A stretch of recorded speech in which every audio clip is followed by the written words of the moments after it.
The police dog was supposed to die until a veteran broke the rules. There are dogs trained for war, and then there are dogs discarded by it. When Gabe, a retired combat medic battling his own ghosts, found Rex near a burned-out facility marked Cerberus Bio, he didn't ask questions. He acted. The dog was trembling, injured, and had a number tattooed beneath his collar. That number? It wasn't a tag. It was a secret. As Rex began to heal, so did Gabe. But the past doesn't stay buried. When black SUVs showed up demanding company property, Gabe realized what he'd stumbled onto wasn't a rescue. It was a war. One they both thought they'd already survived. The desert noon lay heavy over southern Arizona, flattening time and sound alike.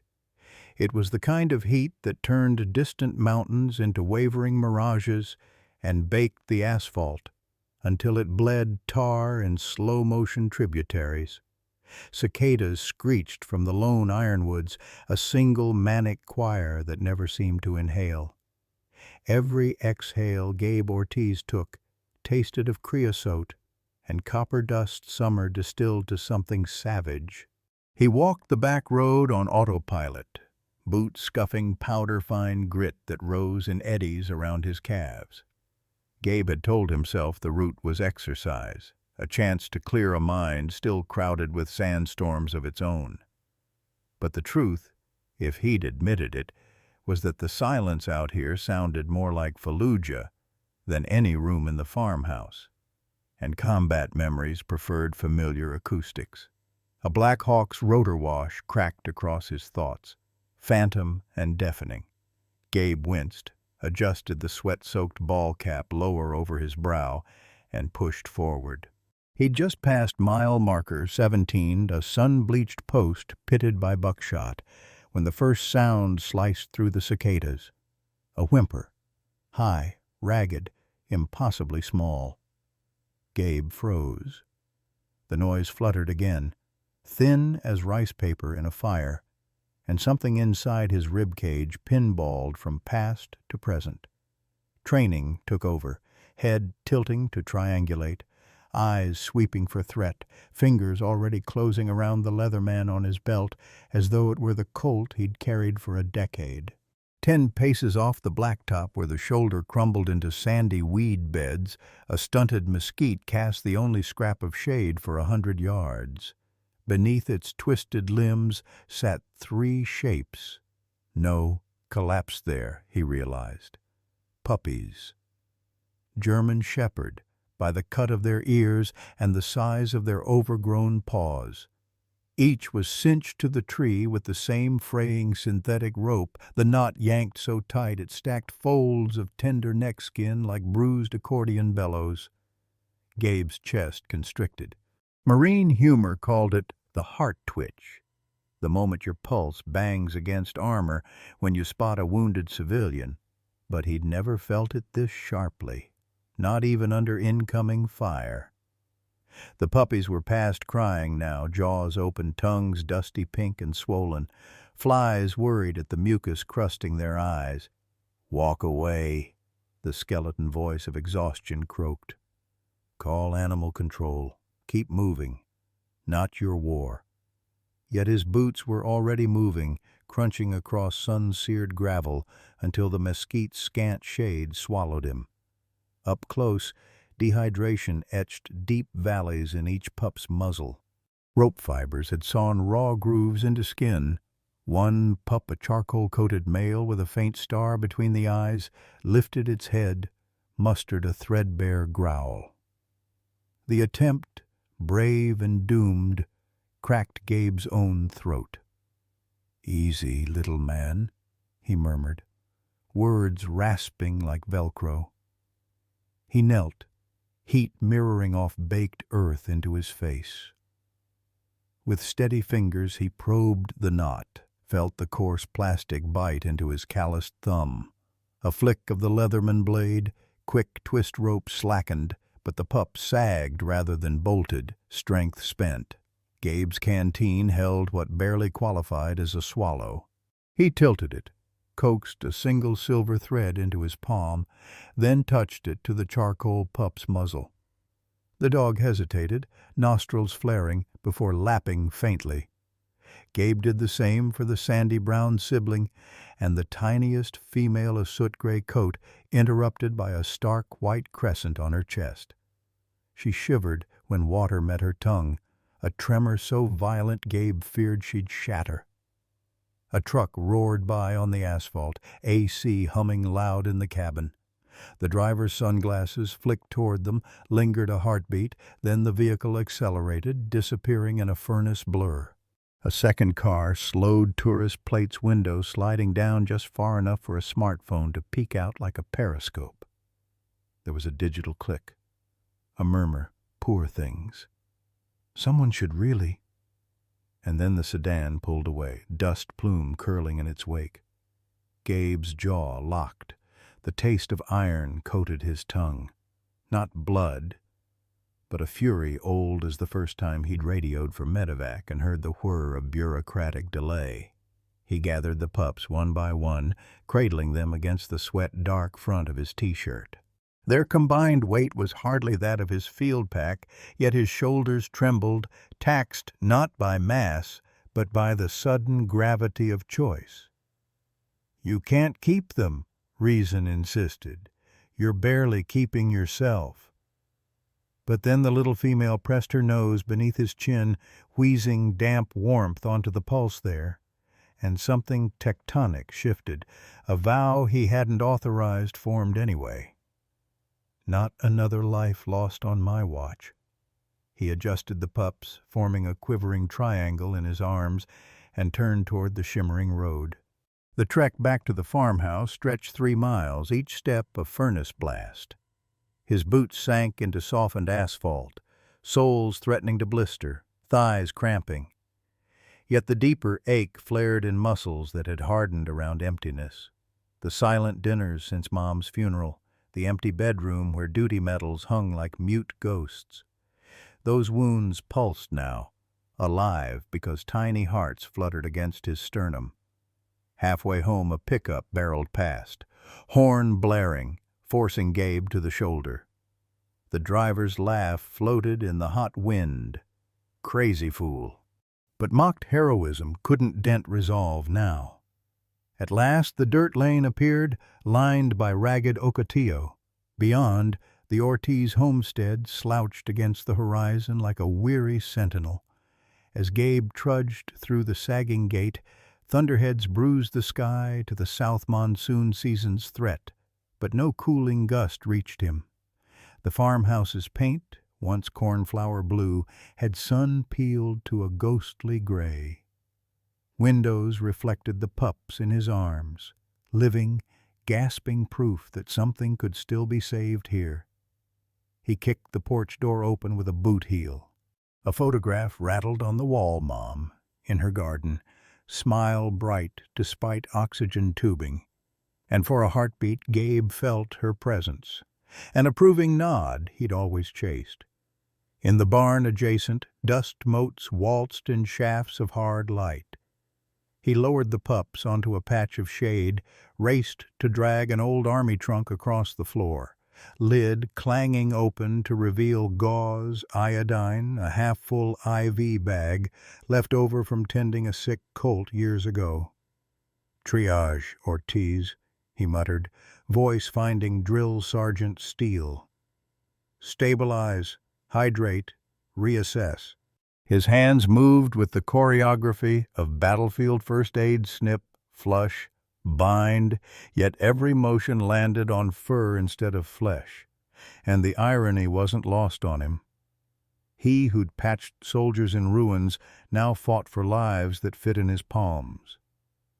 The pups didn't protest. They gazed, half-lidded, as if somewhere in their code was ancestral trust for a protector wearing olive-drab scars. When the last makeshift bandage settled, Gabe sat back on a bale of alfalfa, Sweat trickled down his spine, but the air in his lungs felt lighter. The whir of a box fan stirred the heat, carrying the faint jingle of his dog tags where they'd slipped from under his shirt. He thumbed the metal edges, then noticed the fallen unit patch beside the trunk eagle clutching arrows. Motto Semper Fidelis. Mom had stitched it into his duffel the day he shipped out. Gabe tucked the patch into a corner of the blanket nest and whispered, "Semper Fi, little ones, always faithful." Outside, thunder rumbled, promising storms, or maybe just more heat. Inside, 3 chests rose and fell with fragile rhythm, and under the barn's sagging roof, Gabe Ortiz realized mile marker 17 was no accident of geography. It was the coordinate where a war he never meant to fight found him again, this time armed not with rifles, but with water, blankets, and the stubborn refusal to surrender hope. Gabe's blade hissed through the rope with a single practiced flick clean, decisive, the way he'd once cut flex cuffs off panicked civilians after an IED blast. The nylon strands sprang apart, slapping against his knuckles before falling limp around the pup's trembling paws. Freedom should have sent them scrambling, but exhaustion had hollowed them out. They simply sagged against one another like spent matches. He dug a thumb beneath the canteen cap and upended it over his cupped palm.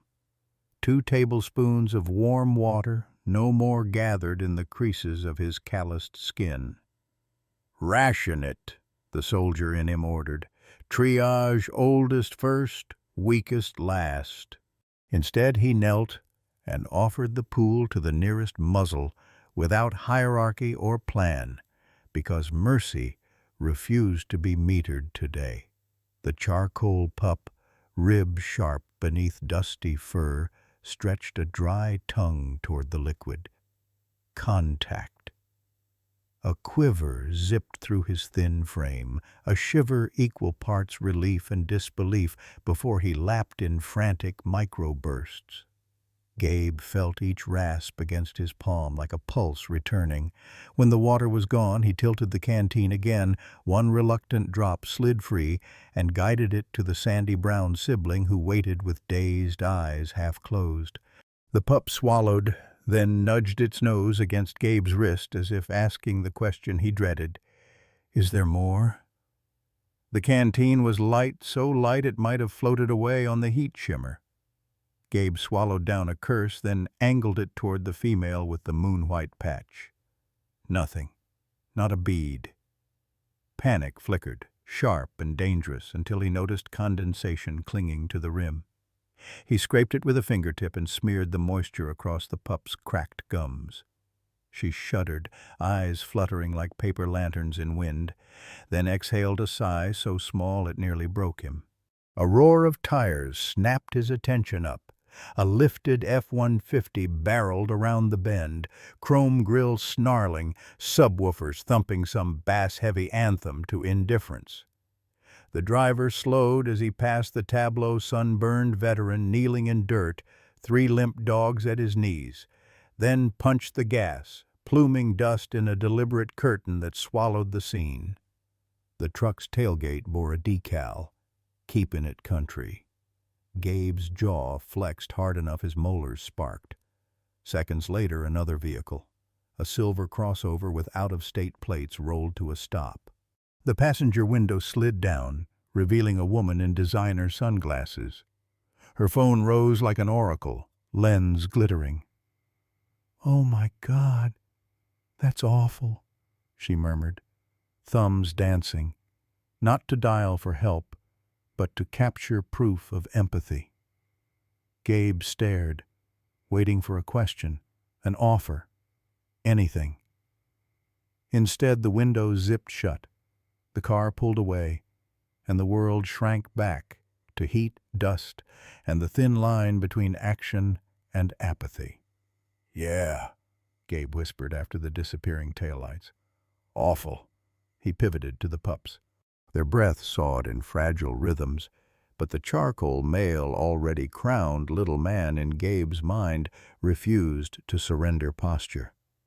The pup tried to sit, legs wobbling, eyes locked on Gabe's face as though memorizing his coordinates in case rescue turned out to be another mirage. Something fierce rose in Gabe's chest. Admiration, kinship, rage at the hand that abandoned such grit. "We're done bleeding in this, son," he said, and slid the leather man home. Gathering them wasn't graceful. The sandy pup mewled when Gabe tucked him under a forearm. The charcoal pup wedged himself against Gabe's sternum, claws snagging faded olive fabric. The crescent-chested female curled instinctively where Gabe's palm cupped her belly, heartbeat fluttering against his lifeline. He rose, boots creaking, knees protesting like rusted hinges. Heat hammered the crown of his skull. Yet the weight in his arms, the combined 8 or 9 pounds, felt monumental, as if each puppy carried an unseen history Gabe had sworn to shoulder. He stepped back onto the asphalt. Solar glare bounced off the road, bleaching color until the horizon was a smear of white-hot mercury. His mother's truck, a '78 Chevy LUV, retired from all but memory-weighted 100 yards down the shoulder, paint oxidized to the color of dried blood. Reaching it became the mission. No detours, no hesitation, just forward. Every dozen steps, Gabe shifted the puppies to redistribute pressure. Muscles trembled, and not merely from exertion. With each heartbeat, a reel of combat images played, tourniquets cinched on men half Gabe's age, medevac rotors slicing desert air, promises whispered to bleeding soldiers that help was coming. Most of those promises had been kept. Some had not. Today, on this forsaken mile marker, he would not add to the column of debts. Halfway to the truck, the sandy pup whimpered, a whistle of pain or fear, and Gabe instinctively lowered his head until his breath fanned the pup's ear. "Hold tight, amigo," he murmured in Spanish, the language his mother used for prayers and lullabies. The puppy stilled as if the cadence carried a spell older than pain. A final stretch of blistered pavement, then Gabe reached the Chevy. The driver's door shrieked open. Inside, the cab smelled of cracked vinyl and sun-fried motor oil.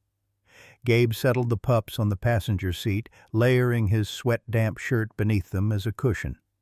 The crescent-patch female wheezed, limbs splaying like a newborn fawn. Gabe's pulse spiked. Is she crashing? Until the charcoal pup nudged her side with his nose, coaxing a faint but defiant yip. Gabe exhaled through a tight throat, then swung behind the wheel. The key turned, the engine coughed, caught, rattled like an old smoker clearing phlegm. Dashboard gauges fluttered uncertainly. Gabe slapped the cracked steering wheel a coaxing pat more than anger, and the idle steadied. Before shifting into gear, he laid a hand over the 3 tiny bodies. The charcoal pup's eyes met his, no longer wary, just questioning. Gabe found himself speaking aloud, voice low, gravelly, yet threaded with something uncloaked.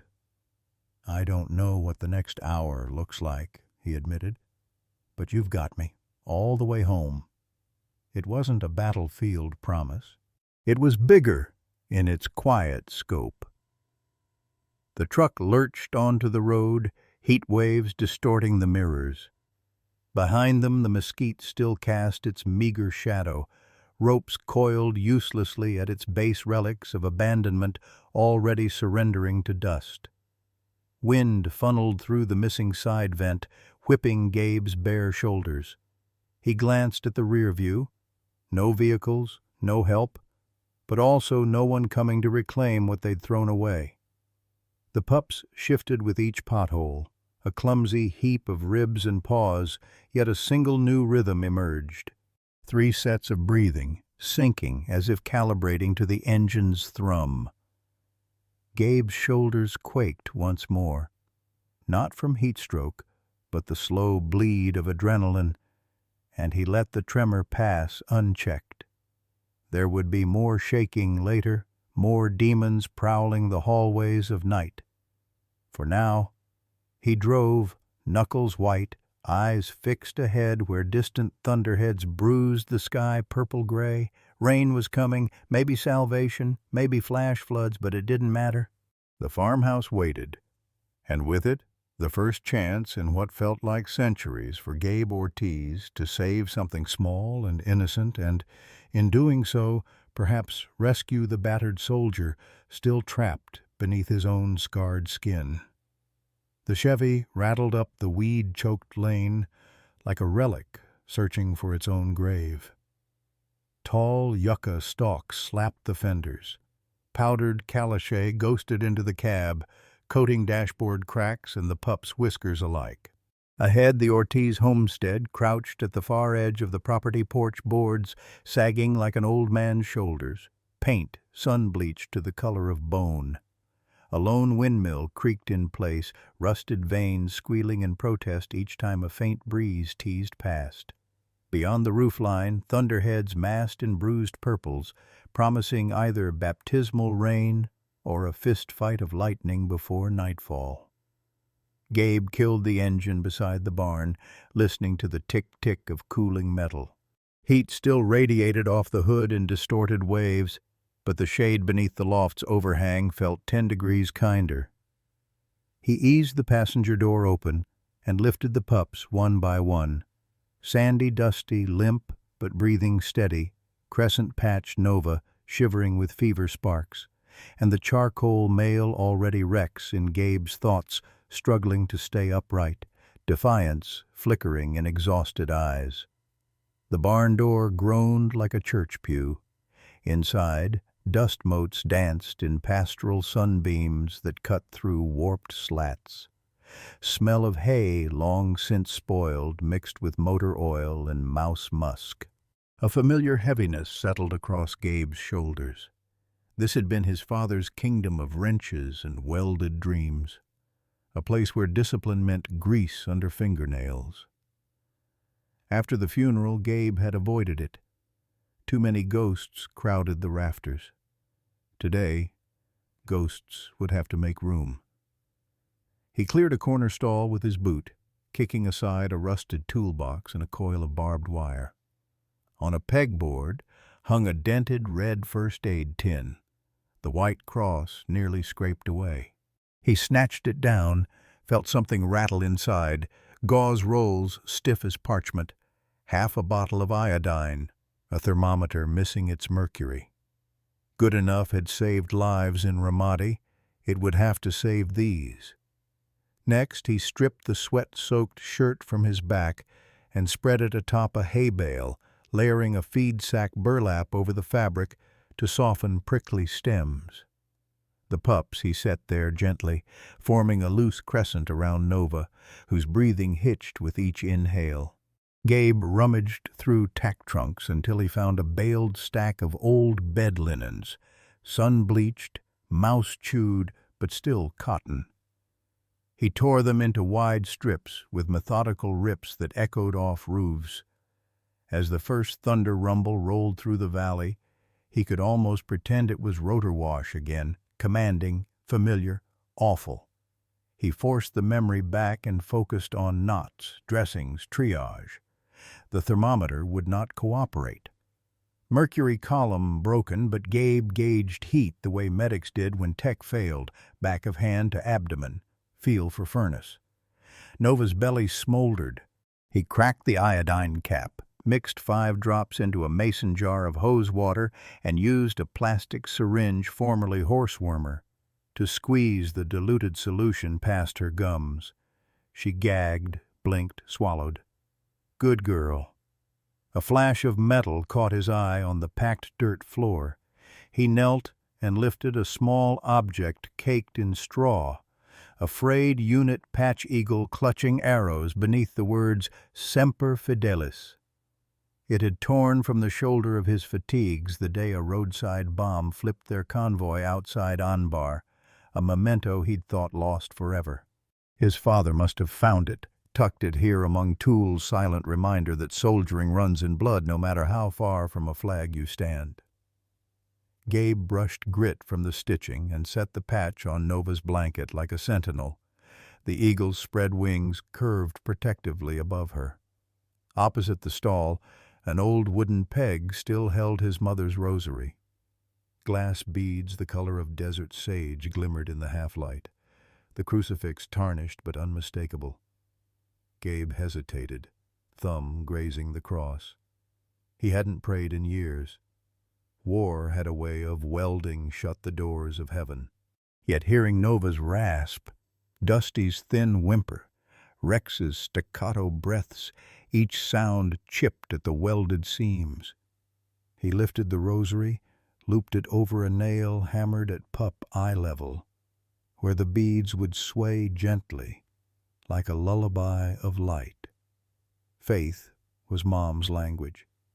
Maybe echoes of it could translate into hope here.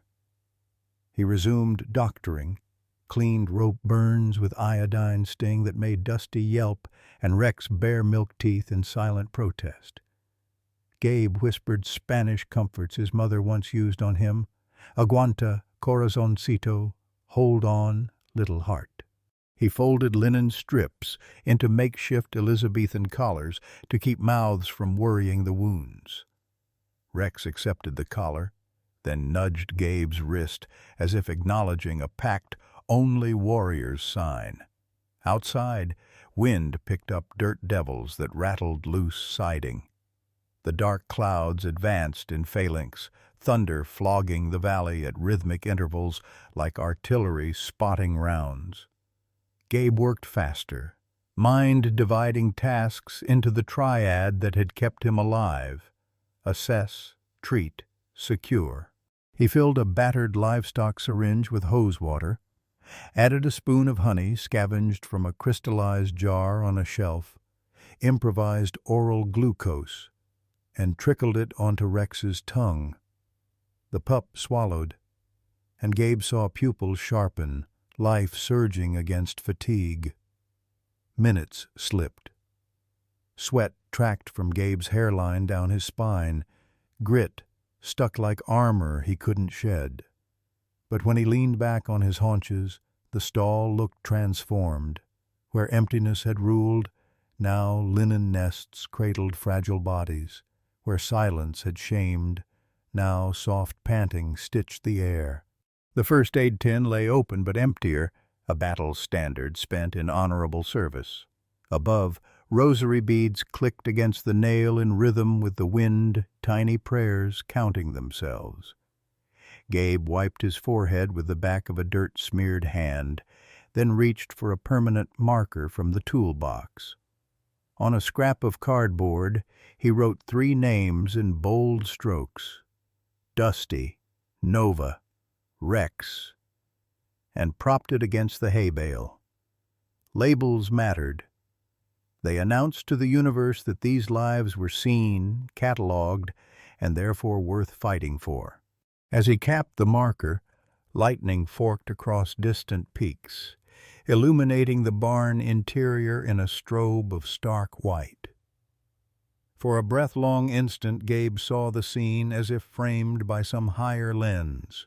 Fallen patch, rosary, pups swaddled like battlefield casualties, and himself shirtless, scarred, kneeling in straw half-soldier, half-penitent, seeking absolution. He exhaled shakily. Identity wasn't a uniform. It was what you knelt for when no one ordered you to. The sky cracked open. Fat raindrops drummed the tin roof, each impact a cool mercy that doused the day's furnace. Dusty raised his head, ears twitching at the unfamiliar percussion. Nova sighed, the fever edge ebbing.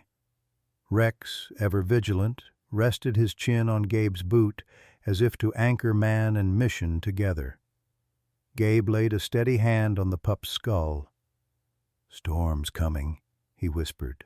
Not a warning, but a promise. Outside, thunder answered. Inside, 3 small hearts beat in defiant harmony. The ghost farm had taken its first breath of new life, and for the first time since a convoy burned in a foreign desert, Staff Sergeant Gabriel Ortiz felt the echo of something dangerously close to peace. The rain that had drummed the tin roof at dusk devolved into a steady hiss by midnight, a white noise blanket that should have lulled Gabe Ortiz into the first decent sleep since he'd left the Corps.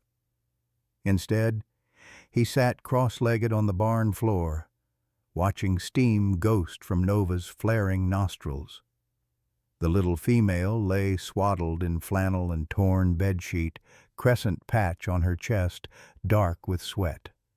Every breath was a stutter catch, rasp, release like a squad radio losing signal. Gabe's palm hovered millimeters over her ribs, feeling heat pour off her in waves that made his own skin prickle. 105, maybe higher. In humans, that number meant organ damage. In pups, it was a countdown. He flicked on his phone's flashlight and swept the beam across the stall. Supplies were pitiful. Half a bottle of iodine, duct tape, gauze stubs, the livestock syringe he'd already sacrificed. Nearby, Dusty and Rex dozed fitfully, their ears twitching each time Nova whimpered. A memory knifed through the barn's shadows. April 5, 2010, Route Violet, Fallujah. Lance Corporal Diaz, convulsing on a stretcher after shrapnel tore his abdomen. Gabe, then a slick-sleeved corpsman, had improvised a pressure infuser using an IV bag and a ration pouch. Diaz had lived 3 hours past medevac, long enough to whisper a message for his mother. Long enough to make it matter, Gabe thought. He sucked a breath, pushing away the smell of cordite that came with the memory. "Okay, Nova, we're not losing anyone tonight." His voice cracked, half command, half plea. He rummaged till fingers brushed a length of clear rubber tubing part of his father's antique siphon kit. One end already held a brass nozzle. The other he sliced on the bias with his Leatherman, sharpening it into a crude cannula.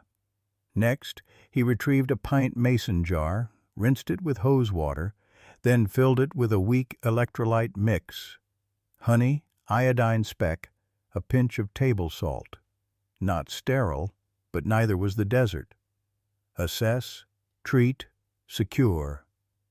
The triad repeated in his skull like a metronome.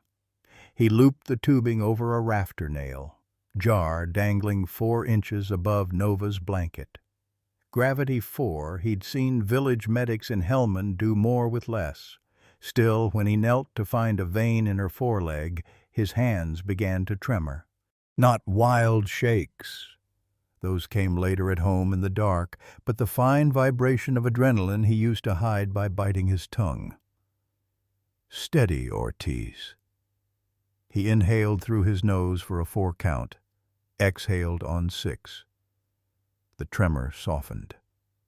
Outside, lightning stitched the clouds, throwing silver quilts across the paddocks. He found the thready vessel, eased the beveled rubber tip beneath the skin. Nova jerked weakly, but Gabe murmured Spanish lullabies, "Duerme, pequeña luna," "Sleep, little moon." Fluid trickled down the tube, forming a bead at the puncture site before disappearing beneath fur. Seconds stretched. Gabe watched the drip, each droplet a tiny vote against death. The jar's glass fogged, warm from Nova's fevered bloodstream, and Gabe imagined heat bleeding out of her, into the liquid, into him. His gaze blurred. In the drifting overlap of then and now, Diaz's face merged with Nova's. Same 2 wide eyes, same shallow gasps. Gabe's chest cinched. He tasted the metallic ghost of battlefield dust. Diaz died because you couldn't stop the bleeding fast enough. The inner snarl struck hard, habitual as morning coffee. Gabe clenched his jaw. "Not the same," he muttered, wiping sweat from his brow. "Different field, different fight." Yet guilt was a hydra cut one head, and two more snapped at the heart. He pictured the day he'd signed discharge papers, convinced he'd leave carnage behind. Instead, war kept mailing him new missions in brown desert envelopes even after he'd traded fatigues for civilian void. Nova twitched. Her breaths lengthened, less ragged. The fever's blaze still radiated, but the inferno felt contained, like coals banked under ash. Gabe pressed two fingers to her gumsless tacky. Progress. He dared a glance at his watch. 01:18. From the corner, Rex rose silently, padded over, and settled against Gabe's thigh, lending warmth and strangely strength. Dusty followed, dragging his linen collar like a comfort blanket. They formed a semicircle around Nova, miniature honor guard. Gabe felt their collective heartbeats syncing with his own, tamping down the chaos in his skull. Survivor's guilt, for once, had no room to maneuver. It was barricaded by responsibility. If you freeze up, they die. If you move, they live. The equation was mercilessly clear, but a soldier could respect clarity. He adjusted the drip rate faster for 2 minutes, then back to steady. Nova's ears, limp earlier, now quivered at Rain's drum roll. Her tongue peeked out, licked Gabe's wrist, left a damp signature. It was nothing, and it was everything. Consent to fight on. The jar emptied at 02:03. Gabe slid the tube free, pressed gauze to the pinprick, and wrapped it with a strip of white cloth that looked eerily like Diaz's field dressing. This time, though, crimson didn't bloom across bandage. Only a faint amber dot appeared before clotting. Small mercies. He rocked back against the stall wall, exhaustion pummeling him in slow breakers. The barn smelled of wet earth and iodine and something newly sacred. The promise that dawn might arrive with all souls intact. Thunder growled farther south now, retreating toward Mexico. Raindrops eased, turning to a whisper on tin. Gabe's eyelids drooped. Dusty curled into the cradle of his boot. Rex lay sphinx-like, muzzle on Nova's blanket. As Gabe drifted, he pictured an after-action report no commanding officer would ever read. One critical patient stabilized with field resources, morale improving. Mission ongoing. He let that line echo, rewriting a chapter of history that still clawed his nights. Somewhere close to sleep, he felt Nova stir and heard the softest sigh, not of pain, but of rest. Gabe smiled against the barn wall, a crack of light breaking through hardened clay. For the first time in years, the sound of breathing another's, not his own, pulled him toward slumber rather than panic. Outside, rain ceased altogether. A cool draft slipped through warped boards carrying the petrichor scent that follows a storm and precedes renewal. Gabe tucked that scent into his lungs like a benediction, and surrendered to a dreamless, medic's rest light, alert but enough. The storm's last sigh drifted west just before first light, leaving the desert washed clean and glistening under a lavender horizon. Gabe stirred awake in the barn to the hushed chorus of roosters half a mile off, and the earthy perfume that only follows honest rain. For 3 suspended heartbeats he forgot where he was. No sirens, no barracks bunk above his head, only straw rustle and the faint, steady breathing of 3 small survivors curled against his legs. Nova was cooler to the touch now. The fever had retreated like an enemy patrol after midnight bombardment. Dusty snored in soft, whuffing bursts, each exhale fluttering the linen collar he'd chewed ragged. Rex, ever vigilant, sat upright even in slumber, head resting on Gabe's boot as if he'd drawn perimeter duty by choice. Gabe eased to his feet, joints crackling, and pushed open the barn's side door. Dawn spilled through, a gold tide that lit puddles in the packed dirt yard, turned them into molten mirrors. The world smelled reborn. He closed his eyes and inhaled till lungs ached, bottling the scent of wet creosote and resurrection. "All right, troops," he muttered, turning back.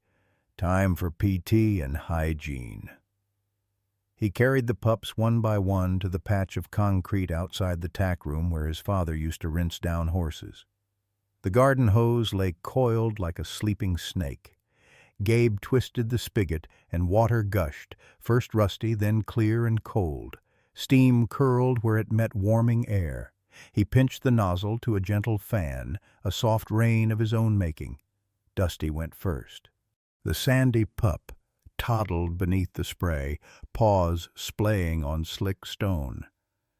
The moment droplets kissed his muzzle, he yipped in startled delight, then launched into a clumsy hop front legs off the ground, back legs slow to register orders, landing in a sliding sprawl. Gabe laughed, a sound that felt foreign in his throat, then knelt to scrub mud from Dusty's belly.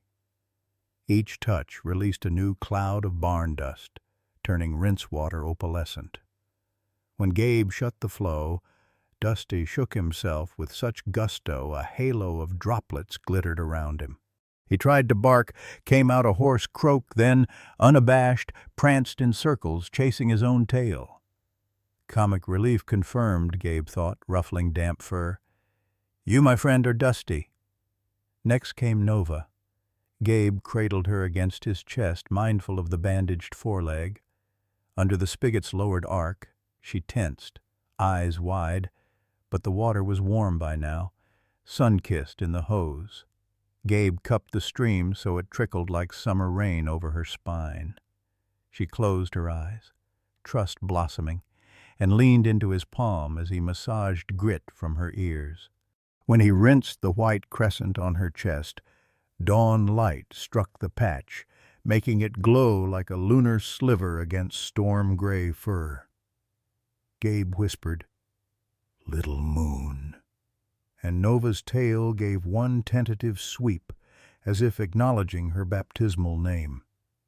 Rex watched all of this from a poised sit, ears forward, assessing procedure like a junior NCO grading drills. When Gabe beckoned, the charcoal pup trotted over and planted himself under the spray without flinch, gaze never leaving Gabe's eyes. Water sheeted off dense black fur, revealing lean muscles too defined for his age. Gabe ran fingers along Rex's flank, noting symmetry, power drive, trainers called it, but it was the pup's stillness that struck deepest, absolute presence, waiting for the next command. "Rex," Gabe declared softly, thumb brushing the tiny star between the pup's brows. "King in exile." He shut the nozzle. 3 dripping bundles stared up, vibrating in their own distinct orbits. Dusty bounded to a puddle and pounced, sending a shallow wave over Nova's paws. She squeaked in alarm, backed into Rex, who pivoted to shield her, then leveled Dusty with a single authoritative bark. Dusty skittered aside, tongue lolling in apology, before sneezing twice and trotting back for more mischief. Gabe's chest warmed. Personalities unfolding like cards on a table. Dusty the jester, Nova the gentle heart, Rex the sentinel. If each carried a shard of his fractured self, maybe together they formed something whole. He fetched a stack of aging shop towels from the tack room. Kneeling, he toweled Dusty first, though toweling quickly devolved into a wrestling match punctuated by the pup's ecstatic growls. Nova's drying was delicate. Gabe dabbed, mindful of ribs that still pressed too sharply beneath skin, speaking in the lullaby Spanish he barely remembered until last night. Rex, finally, stood stoic while Gabe briskly buffed his coat, then shook once, efficient, scattering towel lint like confetti. Sunlight now cleared the barn roof, striking the farmhouse facade. Paint, once sky blue, shimmered in fleeting brilliance before settling back to gray. Window panes tinted rose gold reflected triumphant puppies charging the yard. Gabe imagined the old house inhaling timbers swelling with morning air, floorboards waking from grief. Mom's geranium pots, long dead, cradled rainwater sparkling like fresh seed. For the first time since the funeral, the place felt occupied by more than loss. The trio embarked on reconnaissance. Dusty nosed a rusty feed bucket, sneezed, then tried to wear it like armor. Nova trotted beside him, offering soft headbutts when he knocked into obstacles. Rex carved wide arcs around both, scanning fence lines, pausing to test wind direction, the posture of a dog twice his age. Gabe leaned against the fence rail, arms crossed, and regarded the miracle unfolding at his boots. The desert sun rose higher, drying fur into chaotic tufts, turning puddles into cracked mirrors. Gabe's heart synced with the household's new rhythm, 3 distinct heartbeats, plus his own, thudding a cadence older than marching drums. Home, home, home. He heard his father's voice in memory, low and gravelly. Animals give land its pulse, mijo. At 18, Gabe had scoffed, eager to swap pastures for battlefields. But watching Nova test her bandaged leg, Dusty barrel into Rex, only to get herded back in line, Gabe finally understood. The pulse wasn't in the soil. It was in the living things that dared trust it. "Mess hall's open," he called, snapping out a whistle he hadn't used since training shepherd dogs on perimeter patrol. All 3 heads swiveled. Dusty bounded first, tripped, rolled. Nova followed at a measured trot. Rex waited for both to pass, then flanked them, guarding even in breakfast queue. Gabe led them toward the farmhouse kitchen, rain-damp earth squelching under boots. As he opened the back door, warm sunlight spilled into the stale interior, illuminating dust motes like airborne sparks. The pups crossed the threshold tentatively, paws clicking tile that had been silent since Mom's last steps. The house accepted them with a creak, as if stretching after long stagnation. Before gathering bowls, Gabe paused in the doorway. He listened.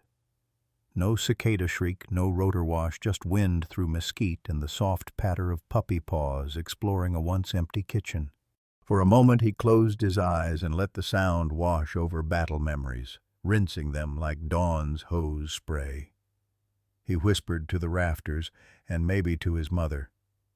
"It's breathing again." Dusty yapped at the clink of kibble. Nova barked, surprised at her own voice. Rex sat, tail sweeping once, the surety of command in his gaze. Gabe set the bowls down, grin stretching unguarded. In that shining sliver of morning, names newly spoken and hearts newly joined transformed the ghost farm into a forward operating base of hope. Moonrise found the Ortiz homestead wrapped in a cocoon of cricket song and cooling adobe scent. Gabe had carried an old rocking chair onto the front porch, its joints sighed like arthritic knuckles each time cedar runners skimmed warped planks. He settled in with a mug of instant coffee gone lukewarm, and the weight of 3 freshly fed pups draped across his thighs. Dusty sprawled belly up in comedic surrender. Nova tucked against his ribs, pulse now steady and sure. Rex curled at the fringe, one ear cocked skyward, even in dreams. The farmhouse behind him exhaled quiet. No ghost footsteps on hallway linoleum. No oxygen machine hiss that had been his mother's midnight metronome.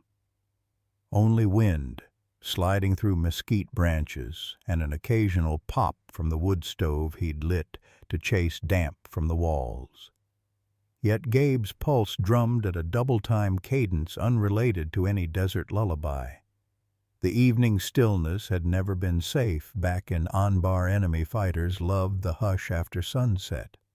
He knew the logic, could explain it like field manual doctrine, but logic rarely argued louder than muscle memory. A distant sound, perhaps a transformer switching or an old truck backfiring on Highway 86, snapped like small arms fire across the valley. Gabe's spine jerked upright. Coffee sloshed over the mug's rim, scalding his knuckles. His breath hitched, ears straining for rotor blades that didn't come, for the shout of corpsmen that still stalked his dreams. A flash, no longer moon-bright porch, but sodium-orange alleyways of Fallujah, April 6, 2010. Convoy boxed into a choke point. Gabe pressed against an overturned Hilux, Diaz bleeding out beside him, Sergeant Walker barking coordinates drowned by chaos. The smell of burning polyfoam and cordite overwhelmed Desert Sage. He heard the whomp of an RPG, felt grit pepper his face as shrapnel chewed concrete inches above. Then silence, except for Diaz's wet gurgle and his own ragged inhale. Another pop in the Arizona night yanked Gabe back, but adrenaline still strafed his nerves. His free hand stained by coffee, not blood trembled hard enough to rattle the enamel mug. Sweat prickled scalp to tailbone, though the air held a crisp edge. He counted breaths 4 in, 6 out, technique drilled by VA therapists, mostly useless until tonight. Because tonight, a warm weight shifted on his lap. Dusty snorted awake, sensing the spike in Gabe's vitals the way desert hares sense approaching owls. The pup blinked blearily, then wormed higher until his chin rested on Gabe's jittering wrist, covering Tremor with soft, sand-colored fur. Rex lifted his head next, amber eyes reflecting porch-light glow. He watched Gabe, not alarmed but assessing, as if waiting for an order to secure the perimeter. Nova remained asleep, but her paws twitched, perhaps chasing safer terrains in dreams. Gabe swallowed. The rocking chair slowed. He set the mug on the railing and used both hands to steady Dusty's small frame, feeling heartbeat against his palm racing. Yes, but not from terror, just leftover puppy excitement. The simple biological rhythm tethered Gabe to the present, better than any clinical grounding exercise. I'm not in Fallujah. I'm in Pima County. No IEDs in the driveway. Just sagebrush and 3 mouths that need breakfast at dawn. Still, the phantom smoke clung to his sinuses. He exhaled hard and let his gaze roam the yard. Moonlight painted the barn roof silver, revealed the obstacle course skeleton he'd erected earlier. Tires, crates, broomstick jumps, now casting long, harmless shadows. No muzzle flashes, no silhouettes with RPG launchers, just an owl swooping low to snag a field mouse by the trough. Nova stirred, nose seeking, and whimpered once. Reflexively, Gabe's hand found her flank, thumb tracing the bandage where last night's IV had entered. Her whimper faded. She sighed, a sound of absolute trust that cracked something Cerberus hard inside Gabe's chest. He let the porch rock again. Slowly this time, creak, settle, creak matching the pup's breathing. The tremor in his fingers ebbed. He imagined filing a mental sit-rep, symptoms, tachycardia, flashback, hypervigilance, intervention, tactile grounding via canine contact, outcome stabilization within 2 minutes. It read sterile, clinical, but beneath the data flickered a fragile truth. For the first time since discharge, a panic surge had receded without him pacing the floorboards till sunrise.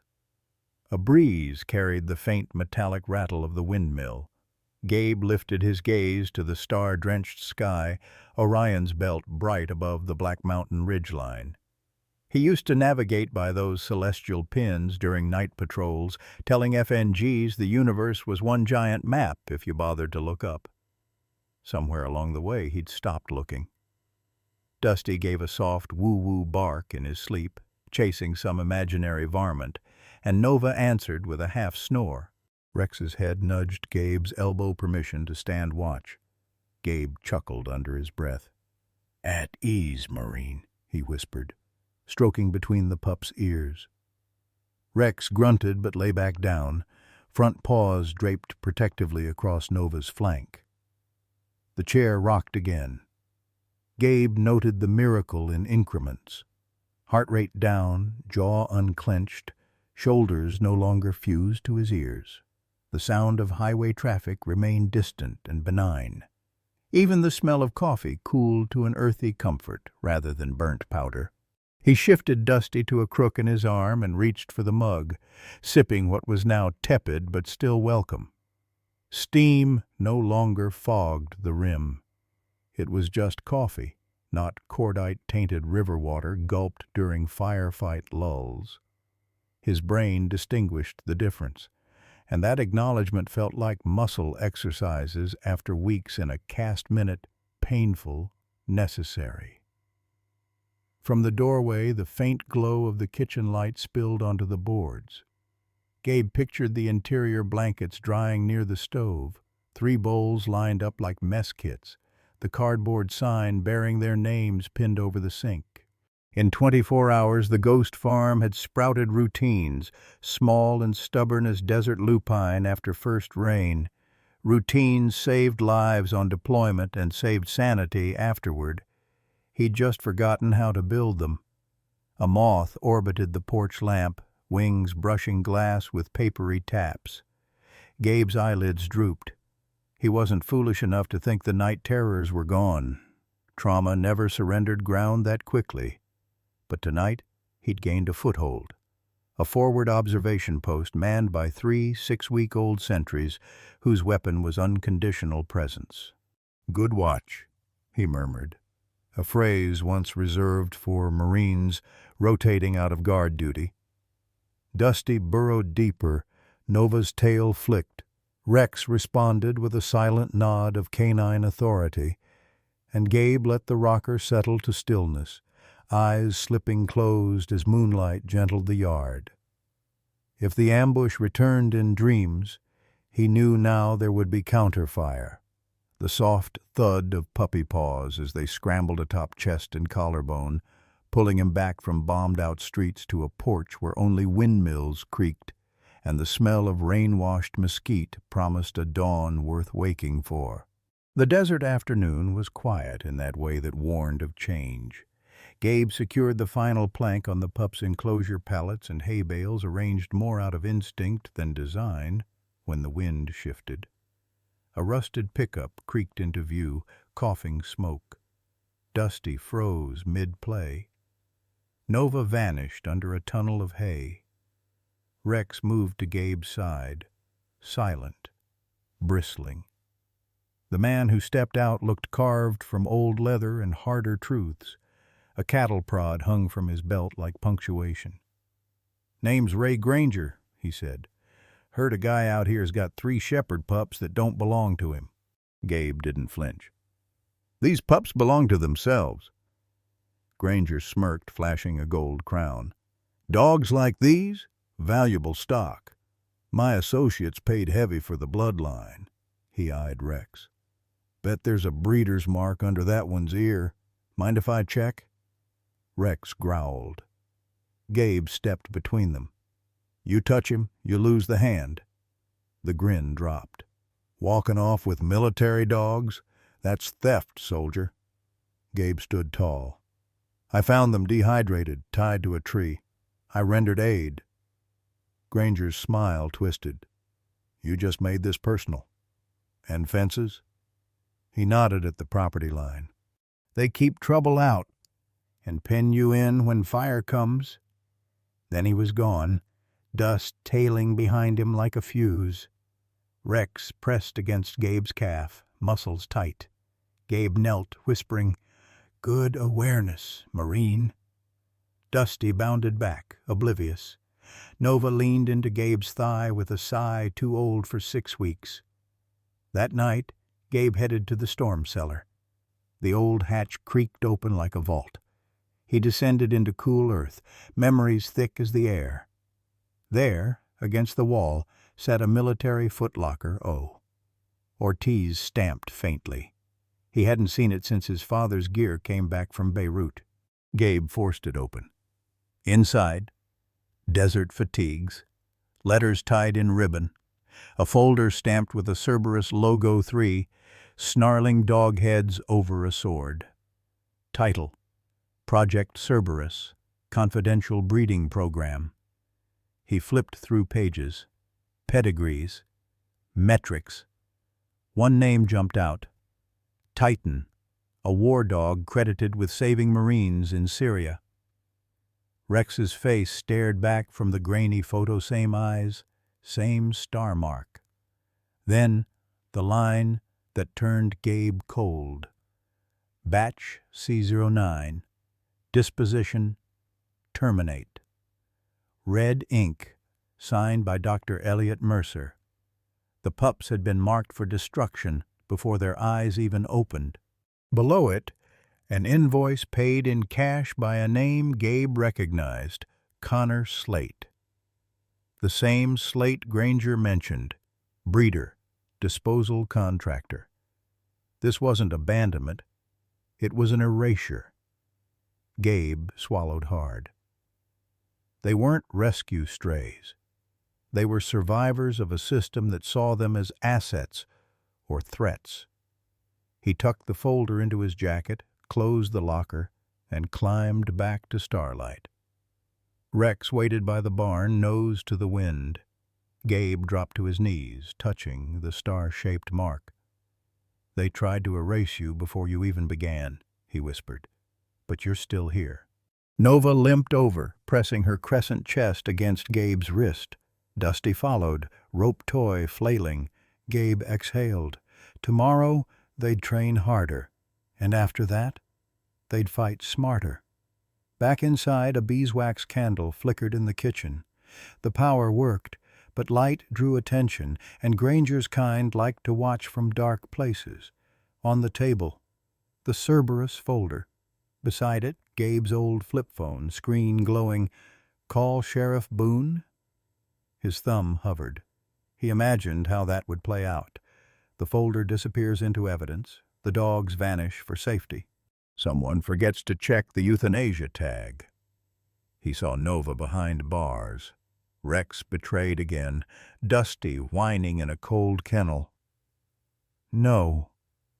Some truths didn't survive paperwork. A sticky note by the sink caught his eye. His mom's handwriting, still faded yellow. "Faith isn't quiet. It's the only thing loud enough." Gabe chuckled softly. "Loud, huh? You win, Ma." He shut the phone. Mission accepted. Next day, Gabe began the drills.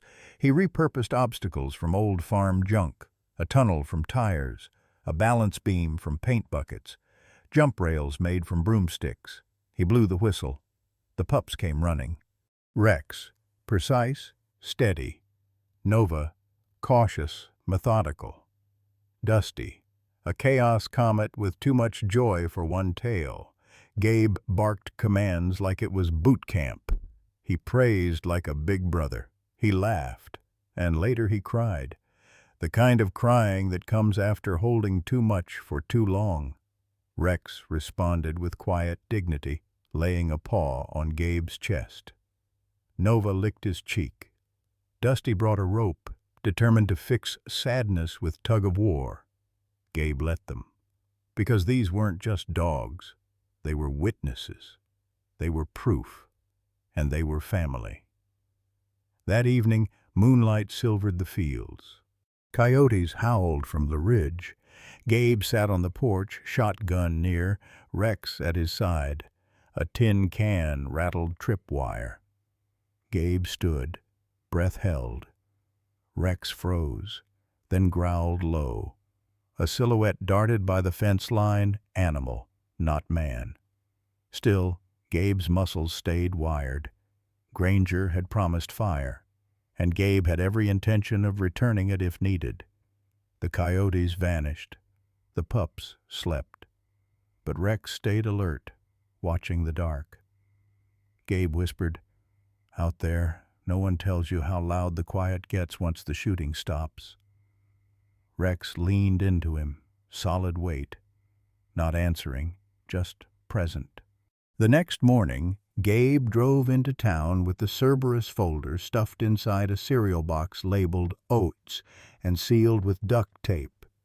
In his jacket, a flash drive of scanned documents, the evidence. He mailed the package to an old journalist friend in Tucson, Mia Torres, with one note: "Ask about Project Cerberus. I have the rest." Then he bought canned dog food, rubbing alcohol, and a roll of wire for new perimeter lines. By noon, he'd rewired the yard. By night, he was back at the table, marking up maps and drawing fire lanes in pencil on butcher paper. When the knock came 3 days later, it wasn't Granger. It was Sheriff Boone, hat in hand, body stiff. "Got an anonymous tip about something strange going on out here." Gabe stepped aside. "Then come look." He showed him the pups, trained, alert, disciplined, showed him the photos, the scars, the folder's summary page. Boone's eyes narrowed. "You planning to go public?" "I already did," Gabe said. "Mia Torres has the full file." Boone exhaled. "Then this won't be swept easy."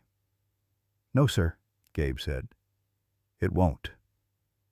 They stared at each other, two men too familiar with battlefields. Boone tipped his hat. "I'll file what I can. But be smart. If Mercer and Granger are behind this, they've got reach." Gabe nodded. "So do we." Weeks passed. The pups grew. Nova's limp faded. Dusty learned to sit, sort of. Rex began anticipating commands before they were spoken. Neighbors noticed. Someone donated fencing. Another dropped off canned goods. Then the story broke. Tucson Evening News. Online first. Then CNN. A military-grade dog breeding program gone rogue. Whistleblower documents. Field footage of puppies trained in backyard drills. Mercer's office issued a statement.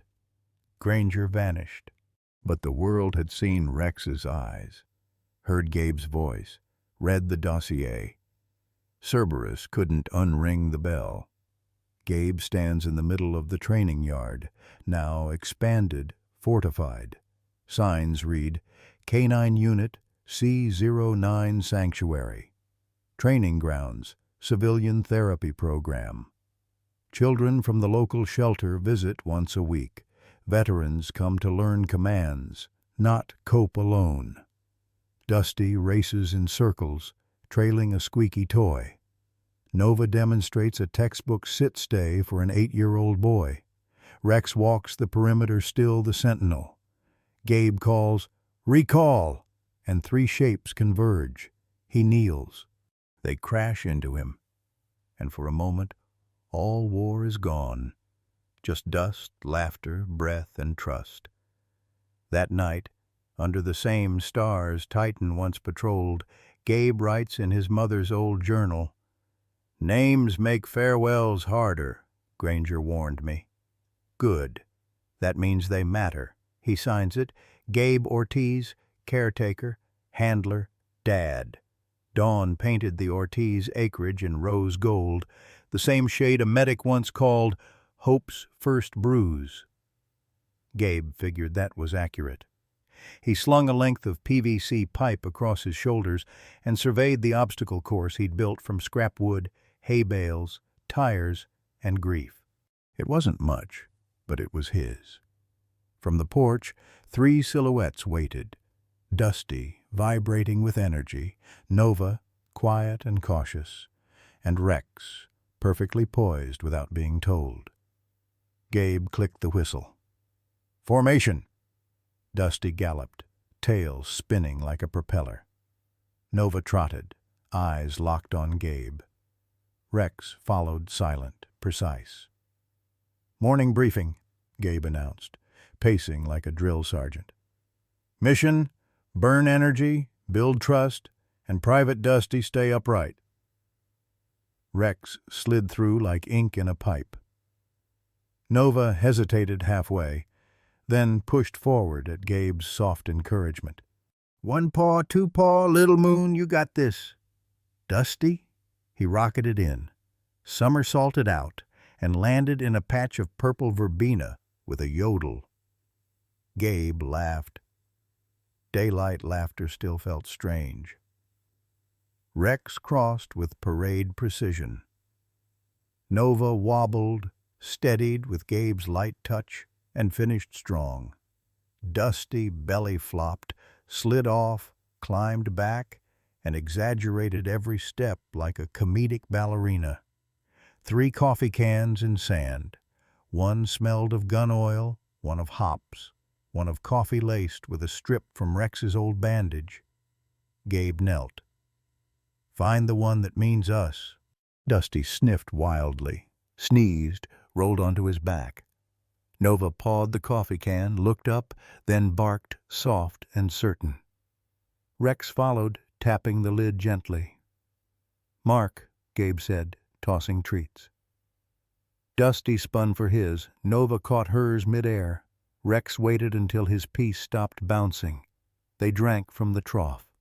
Gabe watched, noting how their quirks had become strengths. Dusty's chaos turned to enthusiasm, Nova's shyness into strategy, Rex's focus into silent command. Gabe jogged backward, clapping. They followed in a V formation. Over jump rails they soared, Rex graceful, Nova clipping slightly, Dusty crawling under and celebrating like he'd won gold. Midday heat arrived. Gabe crouched. The pups piled into him. Dust, fur, and puppy breath mixed with the scent of coffee grounds and hay. "Index," he whispered. This wasn't training anymore. It was therapy, ritual, rebirth. "One day," Gabe told them, "they'll say litter C09 was a mistake. We'll prove what a mistake looks like when it refuses to break." Dusty barked like a clown horn. Nova wagged solemnly. Rex pressed his forehead to Gabe's temple. Quiet oath exchanged. Later, with the desert turned amber and shadows long, Gabe carried a burlap sack toward the barn. The pups followed, eager. He tossed a broth-soaked bandana around Rex's neck. "New drill," he said. "Handler missing. Track and rescue." He jogged across the field, zigzagging past hay, shrubs, water troughs, mimicking a man in distress. Behind him, Nova guarded the perimeter. Dusty bounced in circles. But Rex lowered his snout, sniffed, and followed. He tracked the scent with uncanny focus cutting across Gabe's scent marks, adjusting course with surgical grace. Dusty chased behind, thinking it a race. Nova circled like a sentry. Rex found Gabe behind the hay bales, barked once in victory, and dove into his chest. Dusty tripped into the pile, sending straw confetti flying. Nova rounded from behind, tail wagging like she'd called the mission. Gabe laughed loud, raw, the kind of laugh that emptied lungs and startled birds. Then the laugh broke into a sob. Dusty froze. Nova pressed against him. Rex didn't flinch. He pressed one paw to Gabe's chest and held. Memories surged, lost teammates, his mother's last grip, Titan's funeral photo. The ghosts hovered, but the pups anchored him. "I'm okay," he gasped. Nova licked his cheek. Dusty flopped into his lap. Rex remained firm, gaze locked, star-shaped marking glinting like a seal. This isn't just a drill, Gabe realized. This is survival therapy.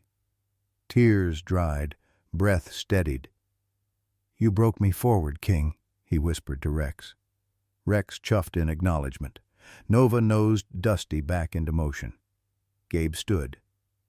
"Debrief. Handler located, mission successful. Commendations for all." The pups followed him, tails up, feet sure. The sun hung low, but the weight on Gabe's chest had lifted.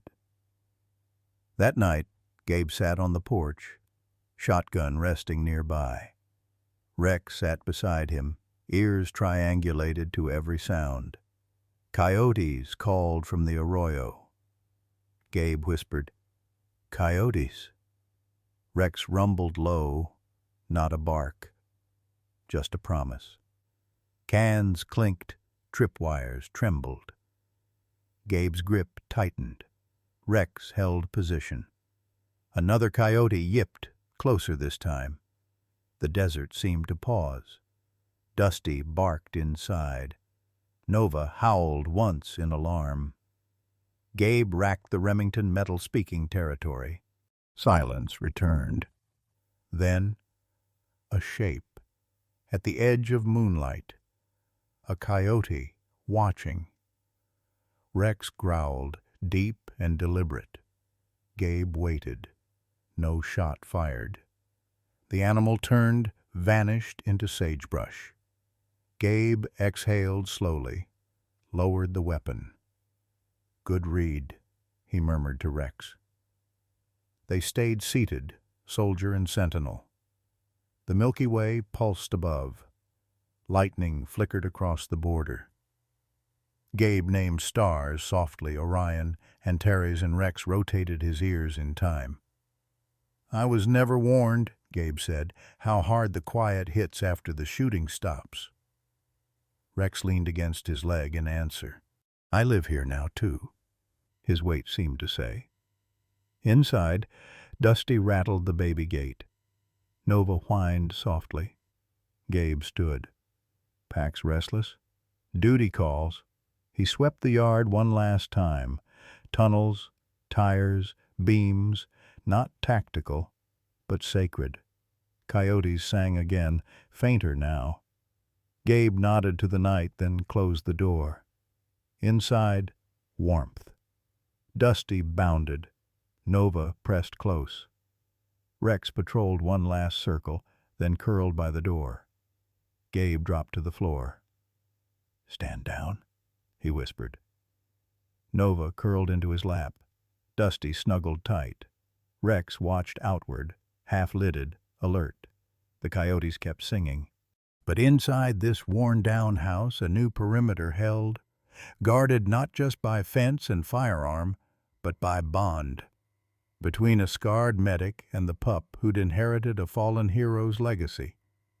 It started with a whisper of tin barely audible, but in the hush of desert midnight, it was a siren. Gabe bolted upright in bed, breath caught mid-inhale.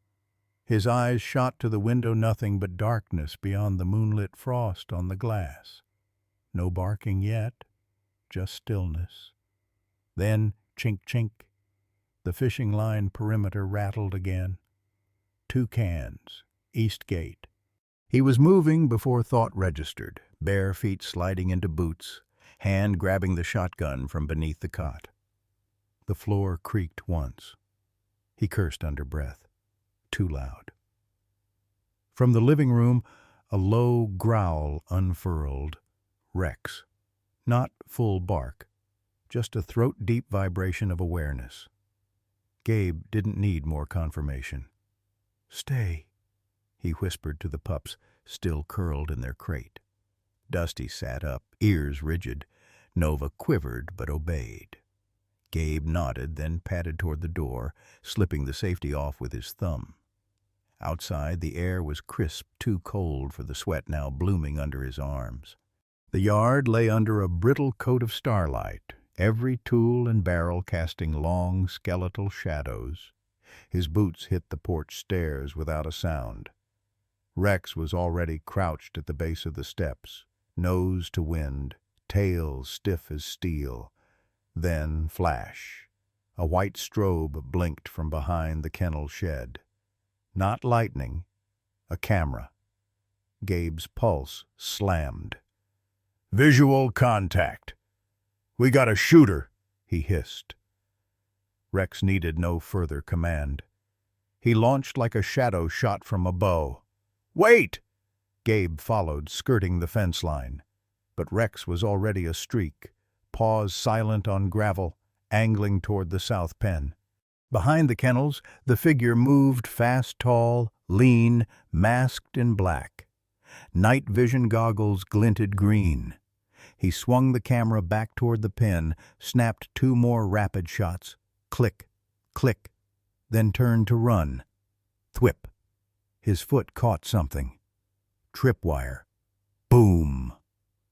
A floodlight exploded into life. Cans clattered. The makeshift siren system screamed into the silence like a junkyard symphony. The intruder stumbled but kept moving. His boots dug in, racing toward the back fence. But Rex was faster, no barking, no warning, just the clean, calculated arc of pursuit. Gabe took the opposite flank, cutting across the training course, heart pounding, shotgun leveled. The air smelled of churned dust and sweat, and coffee grounds residue from earlier drills still scattered in scent cones across the field. All of it churned now under the intruder's wake. "Rex, intercept. Go left." The dog shifted course on command, banking sharp as a missile. The intruder leapt the first tire stack, cleared it. Rex didn't leap, he dove. Tackled the man mid-thigh. Crack! Both went down. The camera skidded free, clattering across gravel. The man grunted, a sharp human pain, but wrestled under Rex's weight, elbowing for control. "Stay down!" Gabe shouted, sliding to a stop, shotgun raised. But the man was trained military or merc. He jammed a hand into his vest pocket and sprayed pepper mist into Rex's eyes. The dog recoiled with a pained yelp, paws clawing at his muzzle. "No, no!" Gabe sprinted forward, but the intruder was already up mask askew, goggles hanging. He scooped the camera with one hand, vaulted the wire fence, and disappeared into the mesquite. Gabe fell to his knees beside Rex, pulling the dog close, feeling him tremble. I got you, buddy, breathe." Rex coughed, sneezed, blinked furiously but stayed down, head pressing into Gabe's lap. Around them the floodlight buzzed.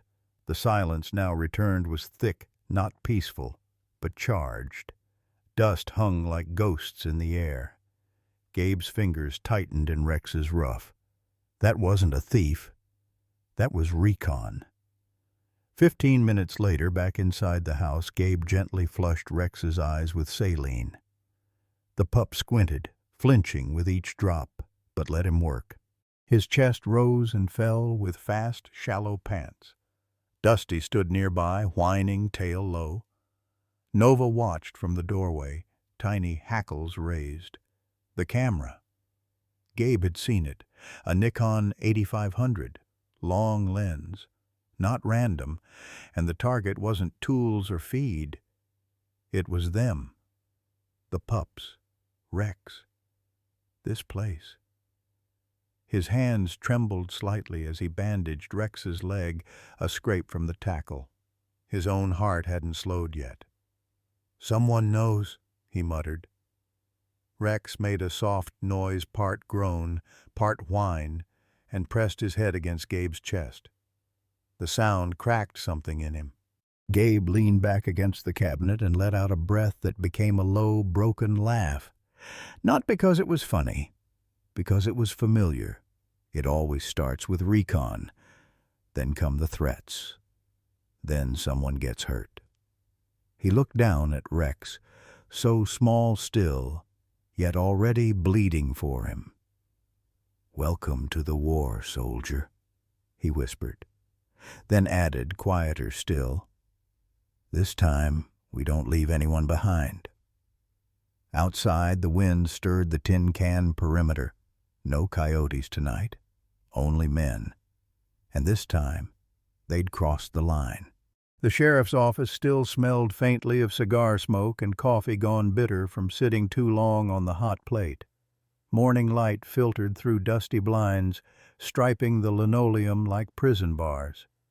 Gabe stood just inside the doorway, file tucked under one arm, boots tracking in the red grit of the farm. Sheriff Boone didn't look up immediately. He was busy stabbing at a jelly donut with a plastic knife, muttering under breath. A framed buck head hung above his desk, half covered in cobwebs. Gabe cleared his throat once.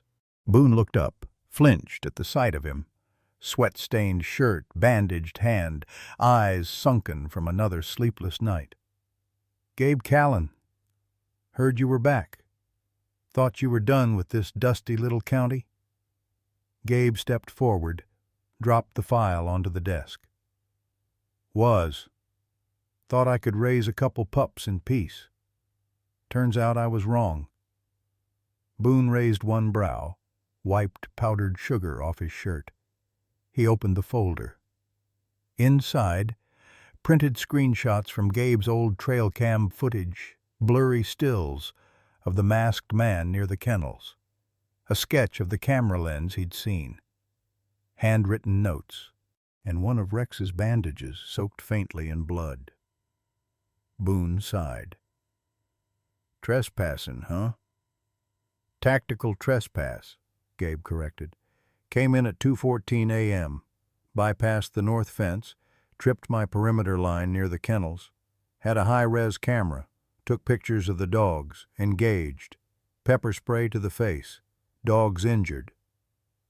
Boone thumbed through the pages again, slower this time. "You got an ID?" "Negative. Masked. Moved like he knew how to avoid being seen. Military or law enforcement background. Could be private." The sheriff leaned back in his creaky chair, hands folding on his round belly. "You want me to what issue a bolo on a maybe merc with a Nikon? I want you to care that someone's casing my property at 2 in the damn morning," Gabe said, voice low but sharp. This wasn't a bored teenager. This was recon. Boone studied him, then gave a slow nod. "All right. I'll have Melvin take a look. Maybe check the feed from the highway cams. Doubt we'll get a plate, but worth a peek." Gabe didn't sit. "That it?" Boone hesitated. Then something flickered in his eyes, weariness maybe, or warning. "Look, Gabe, I know you. I know your record. I know you don't spook easy. So if you say someone was there, I believe you. But I also know the shape of this town. You stir up the wrong dust, the wind don't always blow in your favor." Gabe narrowed his gaze. "You're saying back off?" "I'm saying be smart," Boone said evenly. "Ray Granger's been sniffing around your place since before you got back. Fences don't stop old money, and you've got dogs someone thinks are worth something. That's a problem." "You think Granger sent him?" "I didn't say that. But you're not denying it either." Boone sighed again. "There's things I can touch, Gabe, and things that stay just out of reach no matter how long you've been wearing a badge. The cameras? Maybe they turn up something. Or maybe they get overwritten before Melvin even plugs in the drive. You understand what I'm saying?" Gabe clenched his jaw. "I understand cowardice when I see it." The room tensed. For a long beat, neither man moved. Then Boone leaned forward and picked up the file. "You've got a report on record now. That's more than most get." "Won't stop whoever sent that bastard," Gabe muttered. "No," Boone said almost kindly. "But maybe it slows 'em down. You got something they want, Gabe. Question is, what are you willing to do to keep it?" Gabe turned for the door. Before he stepped out, Boone added, quieter this time, You're not in Fallujah anymore. Gabe paused. Aren't I? Then he stepped into the harsh daylight, file receipt crumpled in his fist. Out by the truck, Rex sat waiting in the passenger seat, ears perked, nose smudging the glass. Gabe slid in behind the wheel, gripping it tighter than needed. He stared through the windshield a moment before speaking. Sheriff's going to file the report, but he won't chase the trail. Rex let out a low, almost understanding huff. Gabe reached over, scratched behind his ears. We're on our own, soldier. The dog's eyes met his, steady and unblinking. Gabe didn't say it out loud, but he felt it in his chest. Mission confirmed. The roadside diner hadn't changed since Gabe was a teenager. Same rust-flaked sign half lit by neon hum, same cracked stools at the counter, same scent of fryer oil baked deep into the tiles, as if the walls had absorbed every scream, secret, and coffee refill ever spoken beneath this roof. He pushed the door open, bell chiming above him. Rex followed, tail low, gait steady, an old soldier's walk. The lunch rush was thinning, booths left with only coffee rings and half-finished thoughts. She sat at the back, nursing a bitter cup like it was her second religion. Mia Torres didn't look like a headline hunter. No blazer, no slick camera crew, no notebook flipped open for effect. Just denim, scuffed boots, and eyes that didn't flinch. Her laptop was scarred, like it had been through war zones of its own, and her fingers tapped a rhythm that meant she was either writing or digging. "You're taller than I pictured," she said, as he slid into the booth. "You pictured me." Gabe raised an eyebrow. "I do my homework." She didn't offer her hand. He didn't either. Respect, not coldness. "Coffee?"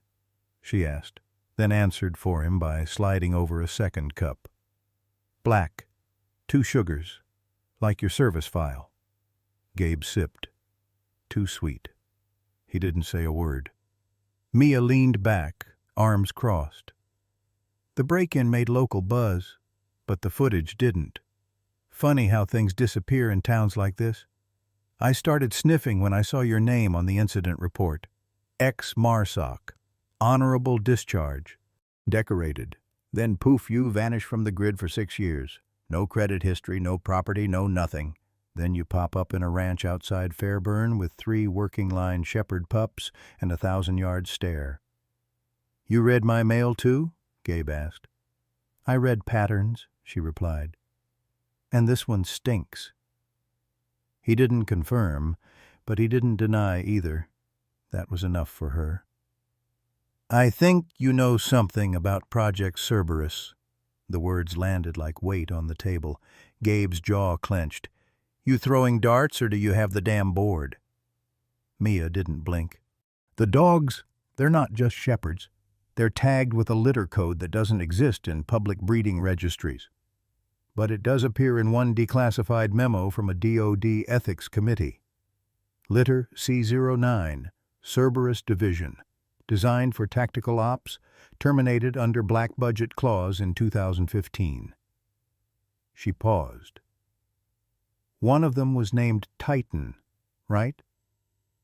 Gabe's silence said more than agreement. "I thought that was ghost story level," she added, "until I saw your Rex clear a 10-foot fence in grainy backyard footage. Then I started wondering why someone would risk breaking into your property with a high-def lens and military-grade gloves. They weren't after supplies.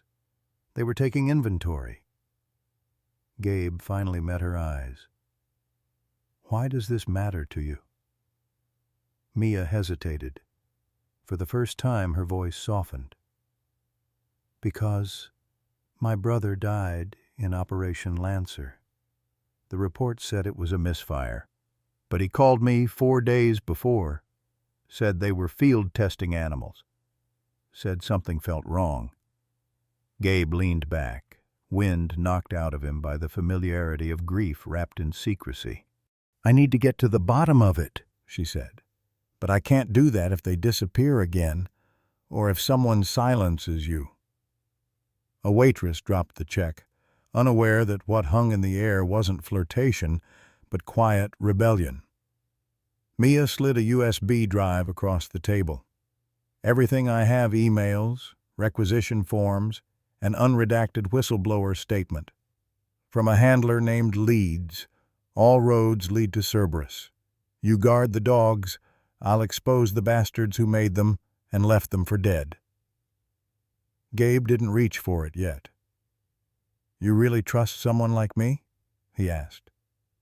She shrugged. No, but I trust whatever the hell is in your eyes. And if you're scared, then I know I'm close. For a second he didn't breathe. Then Rex shifted beneath the table, placing his head gently on Gabe's boot like a signal, a grounding point. Gabe looked down, then back at her. He pocketed the drive. All right, he said. We move together.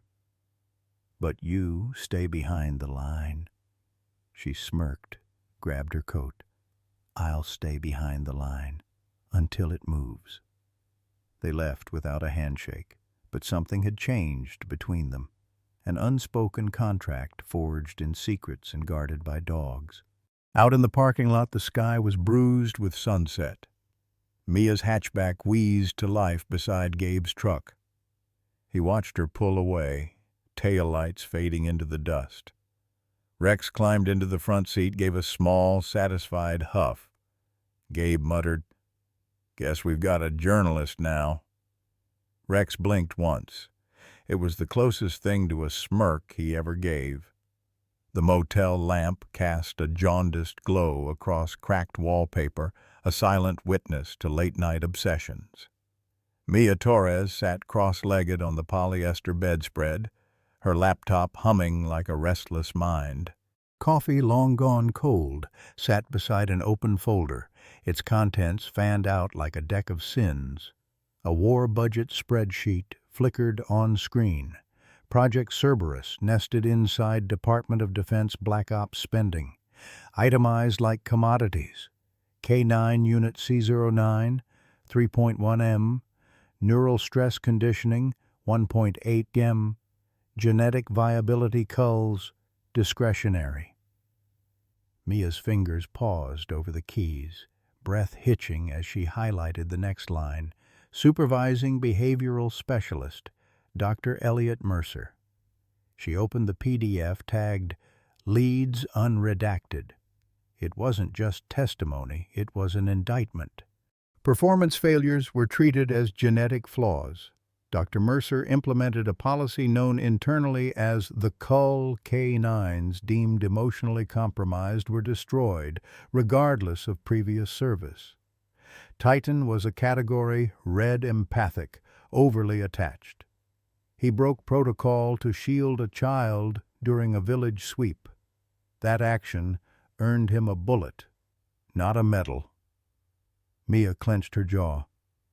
Her brother's name was there, Corporal Dante Torres, listed under casualty-adjacent witness. The language stripped humanity to bureaucratic cold. But the subtext was clear. He'd seen something he shouldn't have. The camera in her hand trembled slightly. She turned it on herself, hit record. I'm Mia Torres, independent journalist. I believe the government sanctioned the destruction of sentient military dogs under the code name Cerberus. I have evidence of intentional culling, genetic manipulation, and misconduct under Dr. Elliot Mercer. I believe my brother Dante Torres was killed because he tried to expose this. She clicked off the record button and lowered her head to her hands, not in defeat, but in mourning. Outside, the wind rustled against the aluminum siding. Not a storm, just restlessness. Across town, Gabe's back porch creaked beneath his weight. The barnyard lights dimmed behind him, casting a soft twilight over the training paddock. Rex stood nose down, tracking scent trails strung across the grass in a figure 8. A single object lay at the center of the course, a small digital voice recorder, crusted with dust and etched with initials. MT. Mia had left it that morning. Old model still smells like me. See if he likes journalists. Gabe hadn't expected much, but Rex had taken to the game instantly. No barks, no confusion, just purpose. He sat now at the finish line, paw resting lightly on the recorder like a sentry guarding a secret. Gabe crouched beside him, placing a hand gently on the shepherd's shoulder. "You knew, didn't you? Even before I did." The dog didn't move, just held his gaze on the recorder, ears perked. There was no sound from the surrounding land, only the subtle thud of a heart connecting to another across a species line. Gabe clicked the recorder. "If you're hearing this, I'm probably already in trouble." Mia's voice came through, low and grainy. "I've linked Cerberus funding to a DARPA initiative, rerouted through private contracts. Mercer ran the kill policy under adaptive viability clauses. The last known surviving members of Litter C09 are in your care, including Rex, including Nova. You're not just protecting dogs, Gabe. You're protecting living evidence." Silence followed. Then, "And if you're wondering why I care, because the world doesn't need more weapons. It needs more beings like Titan. Who knew when not to follow an order?" Rex's ears twitched. Gabe reached forward and gently took the recorder from beneath the dog's paw. It was warm from contact, like it held memory, not plastic. The stars blinked on above, like the universe trying to remember something it forgot. Back in the motel, Mia pressed send on the encrypted file. A progress bar crawled across the screen. She murmured to herself, "You guard them, Gabe. I'll make the world remember what they were." Outside her window, the neon sign buzzed erratically. Unseen, a black SUV rolled past slowly, too slow for traffic, too slow for coincidence. Inside the barnyard paddock, Gabe turned off the recorder and looked at Rex. "We don't run," he said softly. "Not this time." Rex huffed once, then walked back toward the house without looking back. Gabe followed, heart caught somewhere between dread and duty. The scent trail had done more than prove Rex's bond. It had unearthed a mission buried under grief and secrecy. And for the first time in a long time, both man and dog walked back under the same moon, no longer just survivors, but witnesses. The sun hung low, bleeding burnt orange across the pasture's edge, where the silhouette of Gabe's makeshift training ground looked like something born of stubborn hope and borrowed memories. Corrugated steel panels, dragged from an old cattle shed, now served as noise barriers. Sandbags lined the perimeter. A half-buried coffee can was wired to a trip trigger of firecrackers and magnesium shavings Gabe had bartered off a retired pyrotechnics guy 2 towns over. He stood back now, remote in hand, chest rising slow and steady as he whispered, "This ain't for show, pups. This is so you don't freeze when it matters." Rex sat on his left flank, poised like a coiled spring. Nova, slightly behind, tilted her head, her lanky frame still learning balance. Dusty lay sprawled between them like a doormat made of fur and goodwill, his big eyes blinking at the horizon. Gabe thumbed the ignition. Crack, boom! A magnesium burst lit the paddock in harsh white. Smoke churned, the metallic pop echoed off the barn, stinging sharp like war. Nova flinched hard, spinning to retreat only to stop cold when Dusty stood in front of her. The scruffy mutt didn't growl, didn't bark. He just stood, broad chest forward, a living sandbag for her fear. Rex didn't move, didn't blink. He locked onto the fire, not as threat, but as information. His ears were forward, tail low, body square. Not aggression, control. Gabe watched it all unfold, pulse ticked but proud. He walked over as the smoke cleared, kneeling beside Nova, her frame shivering with the last threads of instinctual flight. "Hey, hey, look at me," Gabe said, voice low, coaxing. "You stayed. You stopped." Nova looked up, big brown eyes, glossy but focused. She nudged Dusty with her nose like a whispered thank you. "Yeah," Gabe smiled softly. "You're not weak, kid. Just green." He turned to Rex and tapped his chest. "And you're stone. Don't know what they put in your blood, but God help anyone who thinks you won't stand your ground." Rex exhaled, tongue peeking just slightly half pant, half approval. Gabe's gaze shifted to Dusty, who still stood like a sentry despite the boom. "And hell, you weren't even supposed to be here. But somehow you always end up right where you're needed." The smoke thinned, revealing scorched circles in the grass, ugly reminders of simulated chaos.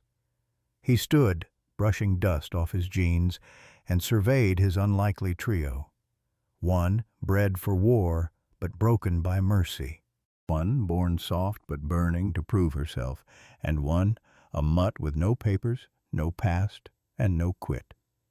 Gabe rubbed his temple. His body ached from weeks of labor. His mind itched with the weight of secrets.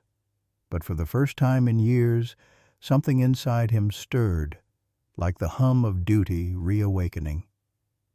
He walked over to the fence line and drove a nail into a splintered post. From his back pocket he pulled a folded paper, a faded training roster from a long-dead unit. He pressed it flat against the wood, then whispered an old creed to the wind. "Every dog finds its moment. Every soldier finds his pack." He turned back, eyes heavy but clear. "You're not just survivors," he said to them. "You're becoming a team." The wind picked up, carrying the scent of ash and summer grass. In the distance, coyotes howled, not in menace, but in memory. Rex stood first, stretching slow and regal. Nova followed, this time with confidence in her gait.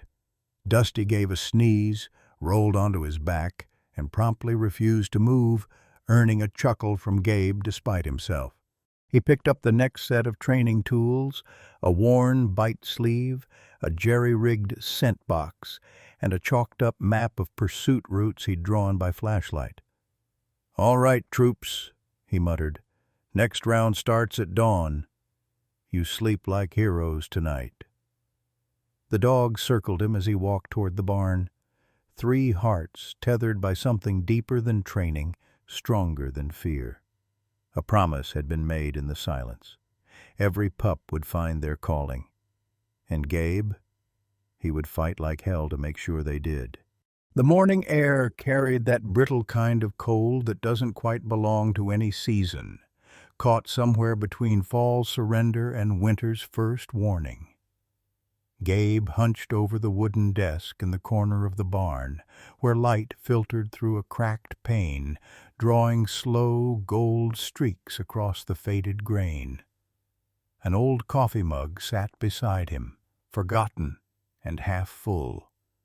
The pen in his hand trembled, not from cold, but from the weight of a decision he hadn't wanted to make. 2 stamped envelopes rested near his elbow, their contents folded with surgical care, as though neatness could somehow soften the blow. He glanced over his shoulder. Nova slept curled in the hay near the south wall, her chest rising in slow rhythm. Dusty lay sprawled on his back, tongue out, legs akimbo, snoring loud enough to scare off any lingering field mice. The sight of them trusting, at peace made his chest cave in just a little. Gabe turned back to the letters. The first addressed to a K-9 rehabilitation center in Flagstaff that took in former trainees deemed non-combat suitable. They had a sprawling ranch with fenced meadows and kids who needed soft dogs more than strong ones. Nova would be safe there. She'd be loved. The second envelope bore a Montana zip code, an elderly couple who lost their own dog last winter and had written to a community board offering to take in any old mutt who just needs a place to rest his bones. Dusty would like that. Fireplaces, warm laps, quiet lives. Gabe inhaled hard, the air catching behind his ribs like it didn't want to go any deeper. He didn't want to let them go, but he also didn't want to fail them. He sealed both envelopes. Each press of glue felt like a betrayal wrapped in practicality. Behind him, Nova stirred and let out a yawn that sounded like a whimper. Dusty, without opening his eyes, rolled onto his side and thumped his tail once. It struck the floor like a tired heartbeat. Gabe stood, pushed back the chair, and walked out to the porch with the letters in hand. The world outside was quiet. Blue sky, no clouds. Nothing moved on the dirt road but a lone tumbleweed that gave up halfway and wedged itself into the fence. He slipped the envelopes into the mailbox, nailed to the post metal rusted, flag missing. No ceremony, just a click of metal against metal. As he turned back toward the house, the screen door creaked open and a different kind of envelope fluttered down from where it had been wedged in the frame. A letter. Official. From the VA. Gabe stared at it, his name printed in formal black. He knew the format before he tore the edge. He read the first paragraph, then again, and again. Your claim for extended PTSD coverage under Provision 38B is still under review. Due to backlog and administrative audit, disbursement is delayed indefinitely.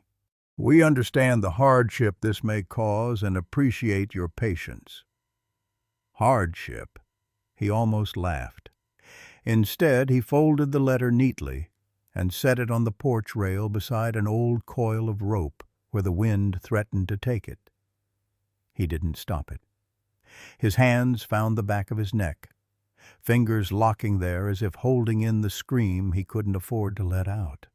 He'd been scraping by, just barely, fixing fences for neighbors, odd jobs, trading labor for groceries. But winter was closing in, and mouths, canine or otherwise, didn't wait for bureaucracy. Inside, he heard the creak of paws on wood. Rex. The dog appeared in the doorway, quiet as shadow, gaze locked on Gabe like he could smell the tremble beneath the man's skin. Rex stepped forward, slow and deliberate, then sat beside him without command. Gabe let his hand drop, fingers brushing over Rex's shoulder. Warmth, steady breathing, no judgment. I thought I could do this right, he whispered. Train 'em. Find 'em homes. Be a middleman for something good. Rex didn't blink. Gabe looked out across the empty field. But I didn't expect it to feel like ripping out my ribs just to put a stamp on a damn envelope. Behind them, Dusty barked softly in his sleep. Nova whined, then quieted. They're not mine to keep, Gabe said aloud. Maybe to Rex, maybe to himself. But damn if they didn't make themselves home. The wind shifted. A crow called in the distance. Somewhere beyond the fence line, the coyotes were silent for once. He stood there for a long while, one hand resting on Rex's back, the other empty. Eventually, he walked back inside, slow, quiet steps, like a man returning from a battlefield he hadn't planned on entering. The envelopes stayed in the box, but the grief? That walked in with him. Sunset bled across the ridgeline, smearing gold and fire over the trees. Gabe heard it before he saw it, the wrong rhythm in the gravel crunching up his drive. Something trained, something meant to be silent. A matte black SUV slid into view, tinted windows. No dust trail, no warmth. Rex stood, eyes locked. No bark, just coiled readiness. 3 men emerged in sync. Khaki jackets, no names.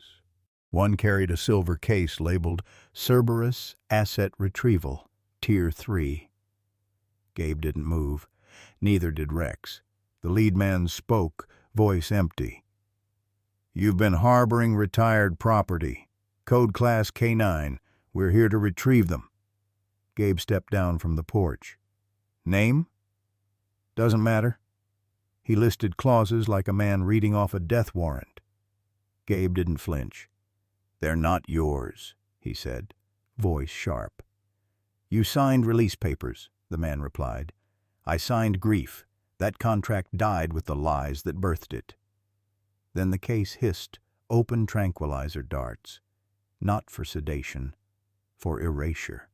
"You expect a handshake after bringing a kill kit onto my land?" Gabe asked. "We're not here for diplomacy." "Then you're trespassing."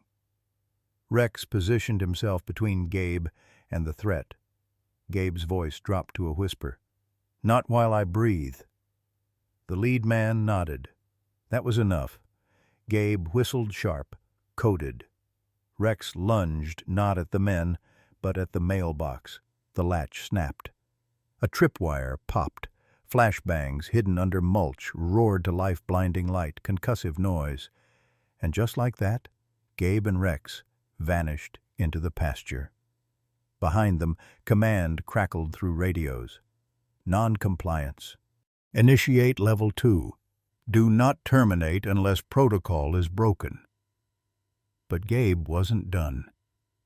From behind an overturned cart, he tracked them through the sights of his Remington non-lethal rounds. He had made a promise, not to become like them. The pasture came alive. Rex moved like smoke. Dusty flanked the western edge, young, untrained, but brave. Nova was silent steel, holding the line. The Cerberus team advanced. One man crossed the invisible border Gabe had drawn. Thwump! A beanbag round hissed into the dirt, inches from his boots. "Next one tags your ribs," Gabe called. "Try me." Stillness spread. Rex growled a low, final sound. Then a tranquilizer rifle was raised. Dusty shifted forward, not dominance, conviction. Nova stared, tail swaying like a ticking clock. From the rear, a fourth figure spoke. "Stand down. We're not dying over dogs." The barrel lowered. The SUV reversed. But before disappearing, the lead agent looked back, moonlight catching his mask. "Enjoy the night, Sergeant. We'll be back before your coffee cools." Then silence. Rex returned, panting. Dusty nudged Gabe's leg. Nova stayed low but near. "You held," Gabe whispered. A coyote howled in the distance. The line held tonight. In the farmhouse kitchen, the quiet settled like ash. Gabe sat on the floor, back against the cabinets. No chair, not tonight. Rex lay stretched nearby. Dusty's chin anchored Gabe's boot. Nova curled in shadow. Gabe stared at his phone screen. Locked. Camera open. Not recording. He rubbed his face. Clicked record. "This is Sergeant Gabriel Rios. October 19th. This file is for Mia Torres. Title, If I Fall." He paused, exhaled. "If you're watching this, I'm either gone or somewhere they can't reach me. Doesn't matter. The story can't stop here." His hand moved to Dusty's ear. "Cerberus isn't a kennel. It's a funnel. They take dogs, break them, and kill the ones that don't meet metrics. Dr. Mercer calls it performance culling. I call it murder." Rex stayed watchful. Nova came close, pressing into Gabe's side. They'll come again, better armed. I can't promise I'll stop them forever, but I swear they won't touch these three while I breathe." His voice cracked but didn't break. "Mia, if I go dark, get this out. There's a ledger under the chicken feed red toolbox. Blue ink marks the truth. Names, logs, serial codes." He looked into the lens. "If they try to spin this, don't let them. These dogs aren't assets. They're brothers, protectors." A silence heavier than grief followed. Then Rex walked over and placed his paw on Gabe's knee. Just a touch. No sound. "We heard you." Gabe stopped the recording. Saved. Encrypted. Passphrase. Coda didn't quit. Then he set the phone down. Not a single tear fell, but his eyes stayed open too long. Dusty laid across both boots now. Nova pressed her nose into his arm. Rex sat guard head high, unblinking. Gabe leaned forward, forehead resting on Rex's shoulder, and whispered like a prayer to the dark, "We hold the line." The live stream began at 7:01 p.m. No graphics, no music, just Mia Torres in the front seat of her dusty Subaru, truck stop neon flickering across her windshield like a warning. "If you're watching this," she said, voice steady, "it's because I wasn't allowed to publish it the proper way." She tapped her tablet. The screen shifted to body cam footage, rows of kennels whimpering behind steel bars, and a clipboard marked Performance Cull, Phase 3. A cold male voice. "K9 Bravo failed search task. Recommend termination." A woman responded flat. "Scheduled for 0800. Minimal sedative." The chat exploded. "WTF is this? Dogs aren't equipment." "Is this legal?" Mia's voice returned over a montage. Dogs led into rooms, files stamped Cerberus Tactical Division, vet refusals overridden. "This isn't one facility," she said. "It's systemic, funded by a $14 million black budget program." She held up a photo. "This is Sergeant Titan. He rescued 12 people during the Carver Hills landslide. They killed him at 5 years old for failing a remote control protocol." The screen split. Titan mid-rescue, then a redacted euthanasia order. The silence that followed was louder than outrage. Then, "They killed a hero?" "This system is broken." Mia leaned forward. "And tonight, I am naming names. Dr. Elliot Mercer, Sheriff Randall Boone, Colonel Rayner McKee. You each signed something. You knew." Screens flooded with PDF scans, funding approvals, logs, blurry stills of Mercer with a tranquilizer rifle behind a pen labeled Prototype Breeders. By midnight, Twitter and Reddit were ablaze. "Justice has teeth" became a rallying cry. And far from the chaos at Gabe Rios's ranch, 3 dogs stirred in their sleep, because the world was finally listening. The man who came the next morning didn't wear a badge, just a suit and a manila envelope. "Emergency custodial repossession, Judge Greeley's order." Rex stood at the porch, still, watching. They didn't let dogs into the courtroom, but the town came anyway. Farmers, teachers, a mother wearing a Justice for Titan pin. Mia Torres scribbled notes in the back, eyes locked on Mercer, who smirked like a man in control. "Under Statute 11C," Mercer's attorney began, "these animals are retired federal property, improper housing, unauthorized breeding, obstruction of scientific review." Gabe stood. No lawyer, just truth. "They weren't property when they bled for you in combat. They're not property now." Judge Greeley asked calmly, "Do you have evidence these animals are safe and legally in your care?" Gabe turned. The bailiff opened the doors. Rex entered, unchained, deliberate. He walked the center aisle and sat beside Gabe. No sound, no mistake. On cue, Gabe gave silent commands. Paw, sweep, down. The gallery murmured. One woman cried. Then Gabe held up a leather folder. This was Nova, before. Image 1. A crumpled crate, torn ear, eyes dim. Image 2. Nova in the barn, tail up. Image 3. Asleep beside Dusty, paw under Gabe's boot. Silence. Heavy. Human. Judge Greeley inhaled sharply. Recess, 30 minutes. No one leaves. Outside, Mia crouched beside Gabe. "They didn't see dogs in there," she whispered. "They saw survivors. That matters." The gavel fell not like judgment, but like hesitation.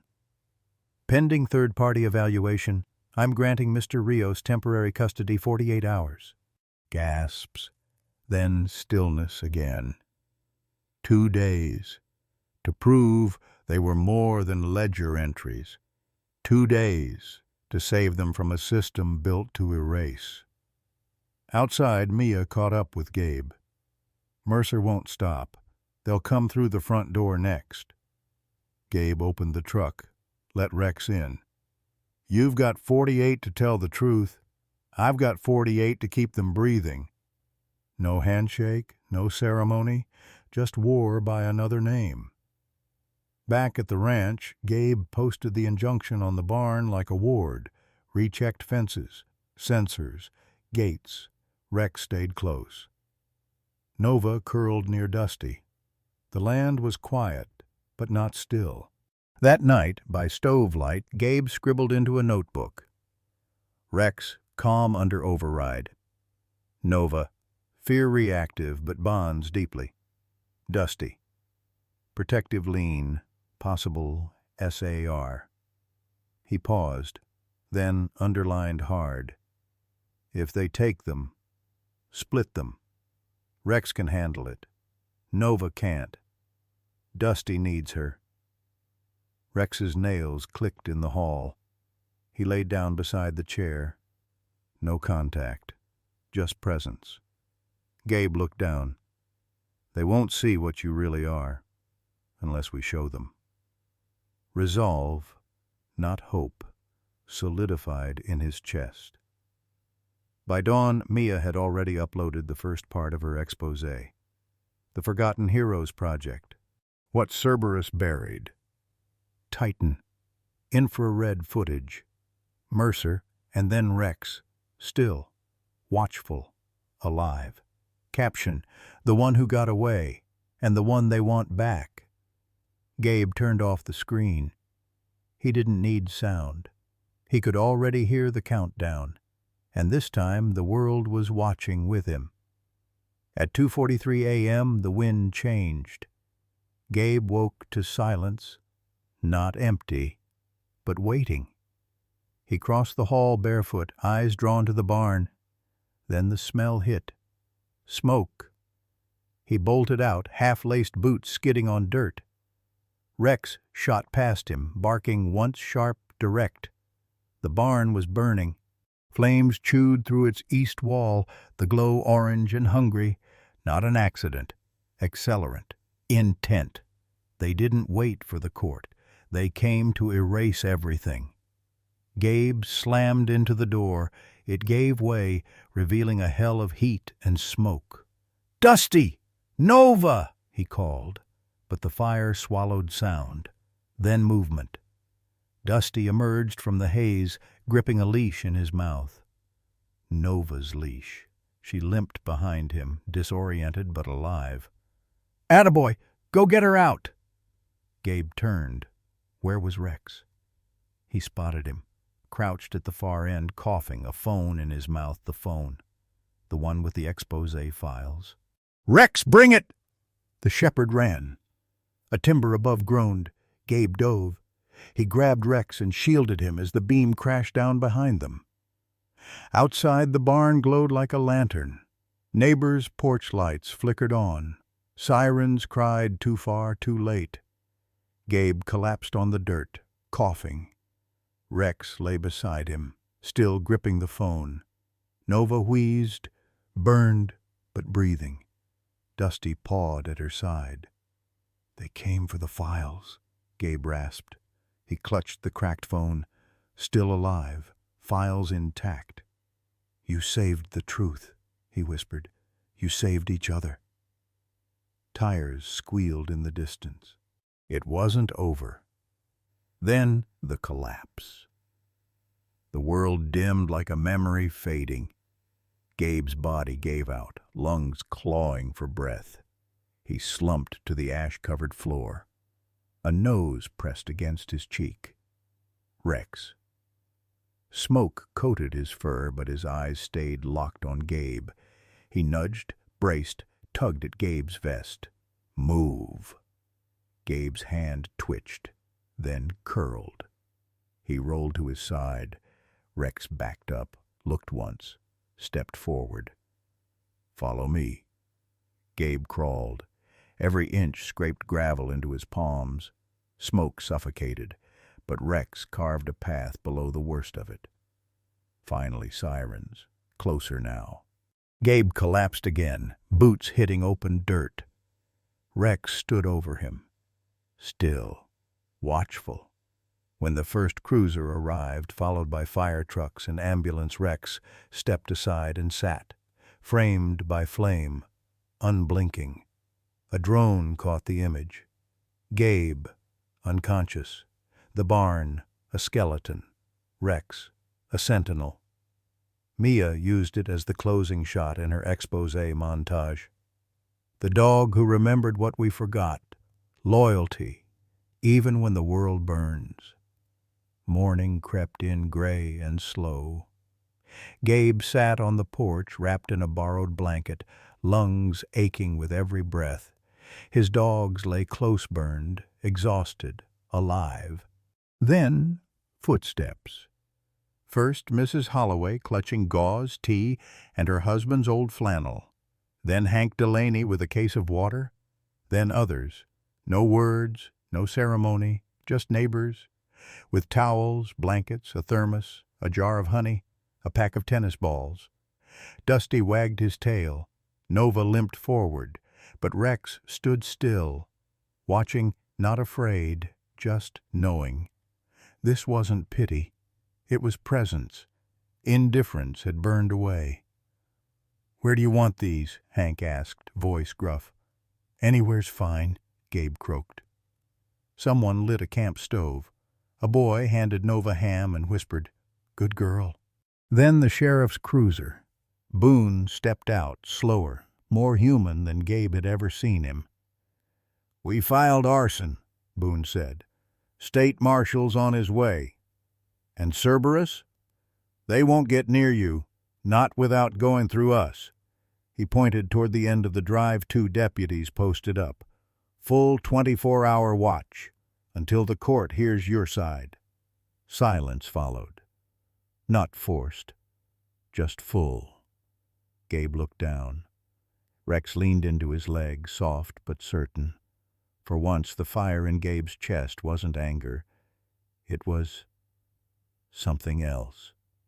He sat again. A pink-haired girl draped a blanket over his shoulders. Nova curled at his feet. Dusty rolled and sneezed on a pine cone. Rex lay by Gabe's boots, not guarding, resting, because now, finally, he could. The courthouse had never seen a line this long. Veterans with medals, rescue workers, dog handlers, teachers, old men with Vietnam patches, reporters, a therapy dog wearing a vest that read, "I serve those who served." Inside, Gabe sat at the defendant's table, Rex at his side, steady, present. Cerberus opened with slides, metrics, legalese. They called Rex a rogue asset, labeled the puppies unauthorized breeding. Bones described Nova and Dusty as liabilities. Their expert never met Rex. He just said protocol breach, genetic decommission. Gabe's hand curled. That's when Rex lifted a paw, gently placed it on Gabe's knee. A trained alert. But more than that, anchoring. The judge noticed. "Is your dog alerting, Mr. Navarro?" Gabe nodded. Yes, Your Honor. He's doing his job. Then came his testimony. He spoke of Kandahar of Rex shielding a medic under fire, of Nova curled around a foster child during a storm, of a barn fire and a phone Rex pulled from smoke containing the files Cerberus tried to burn. He played the footage, termination orders, lab voices, Titan's last image. When it ended, Gabe stood tall. These dogs aren't broken. They're survivors like the people in this room. The judge looked at Mercer and Slate. Cerberus falsified records, engaged in cruelty. This court revokes their license.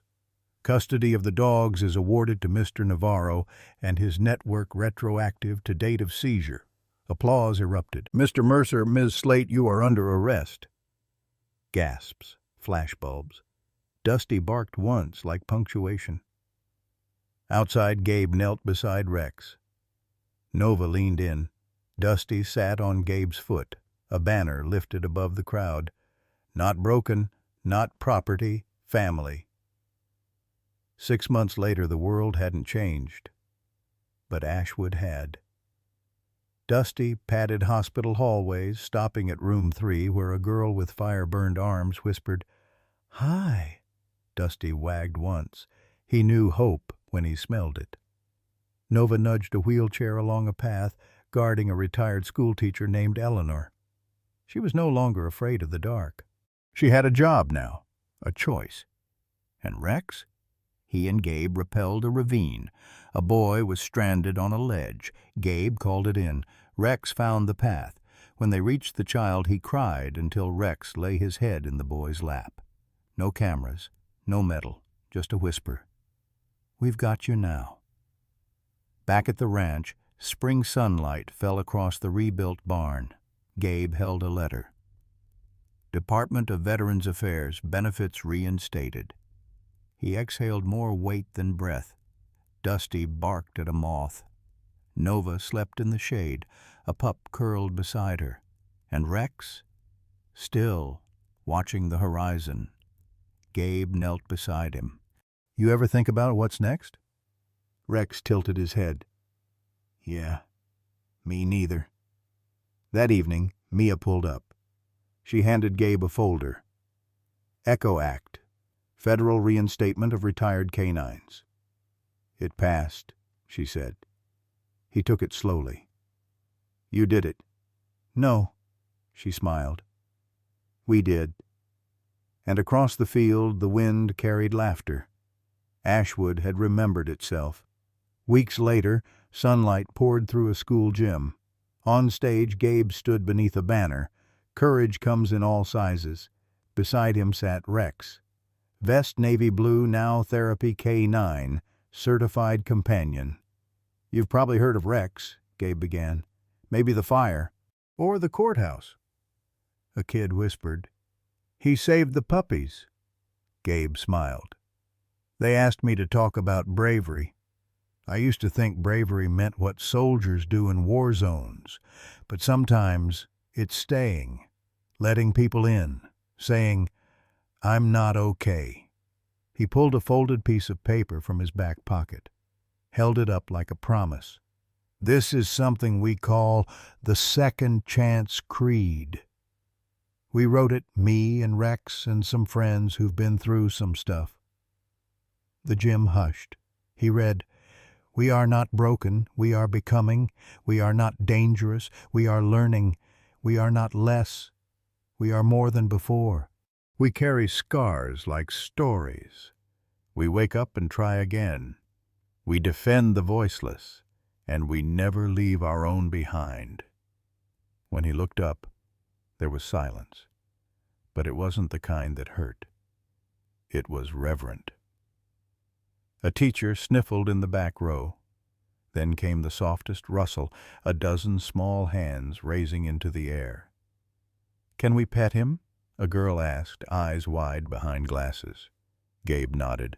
"Only if he comes to you."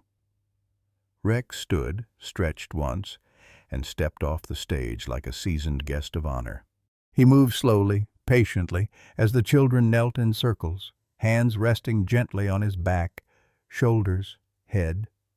A red-headed boy with freckles pressed a toy medal into Rex's vest. "For service," he said solemnly.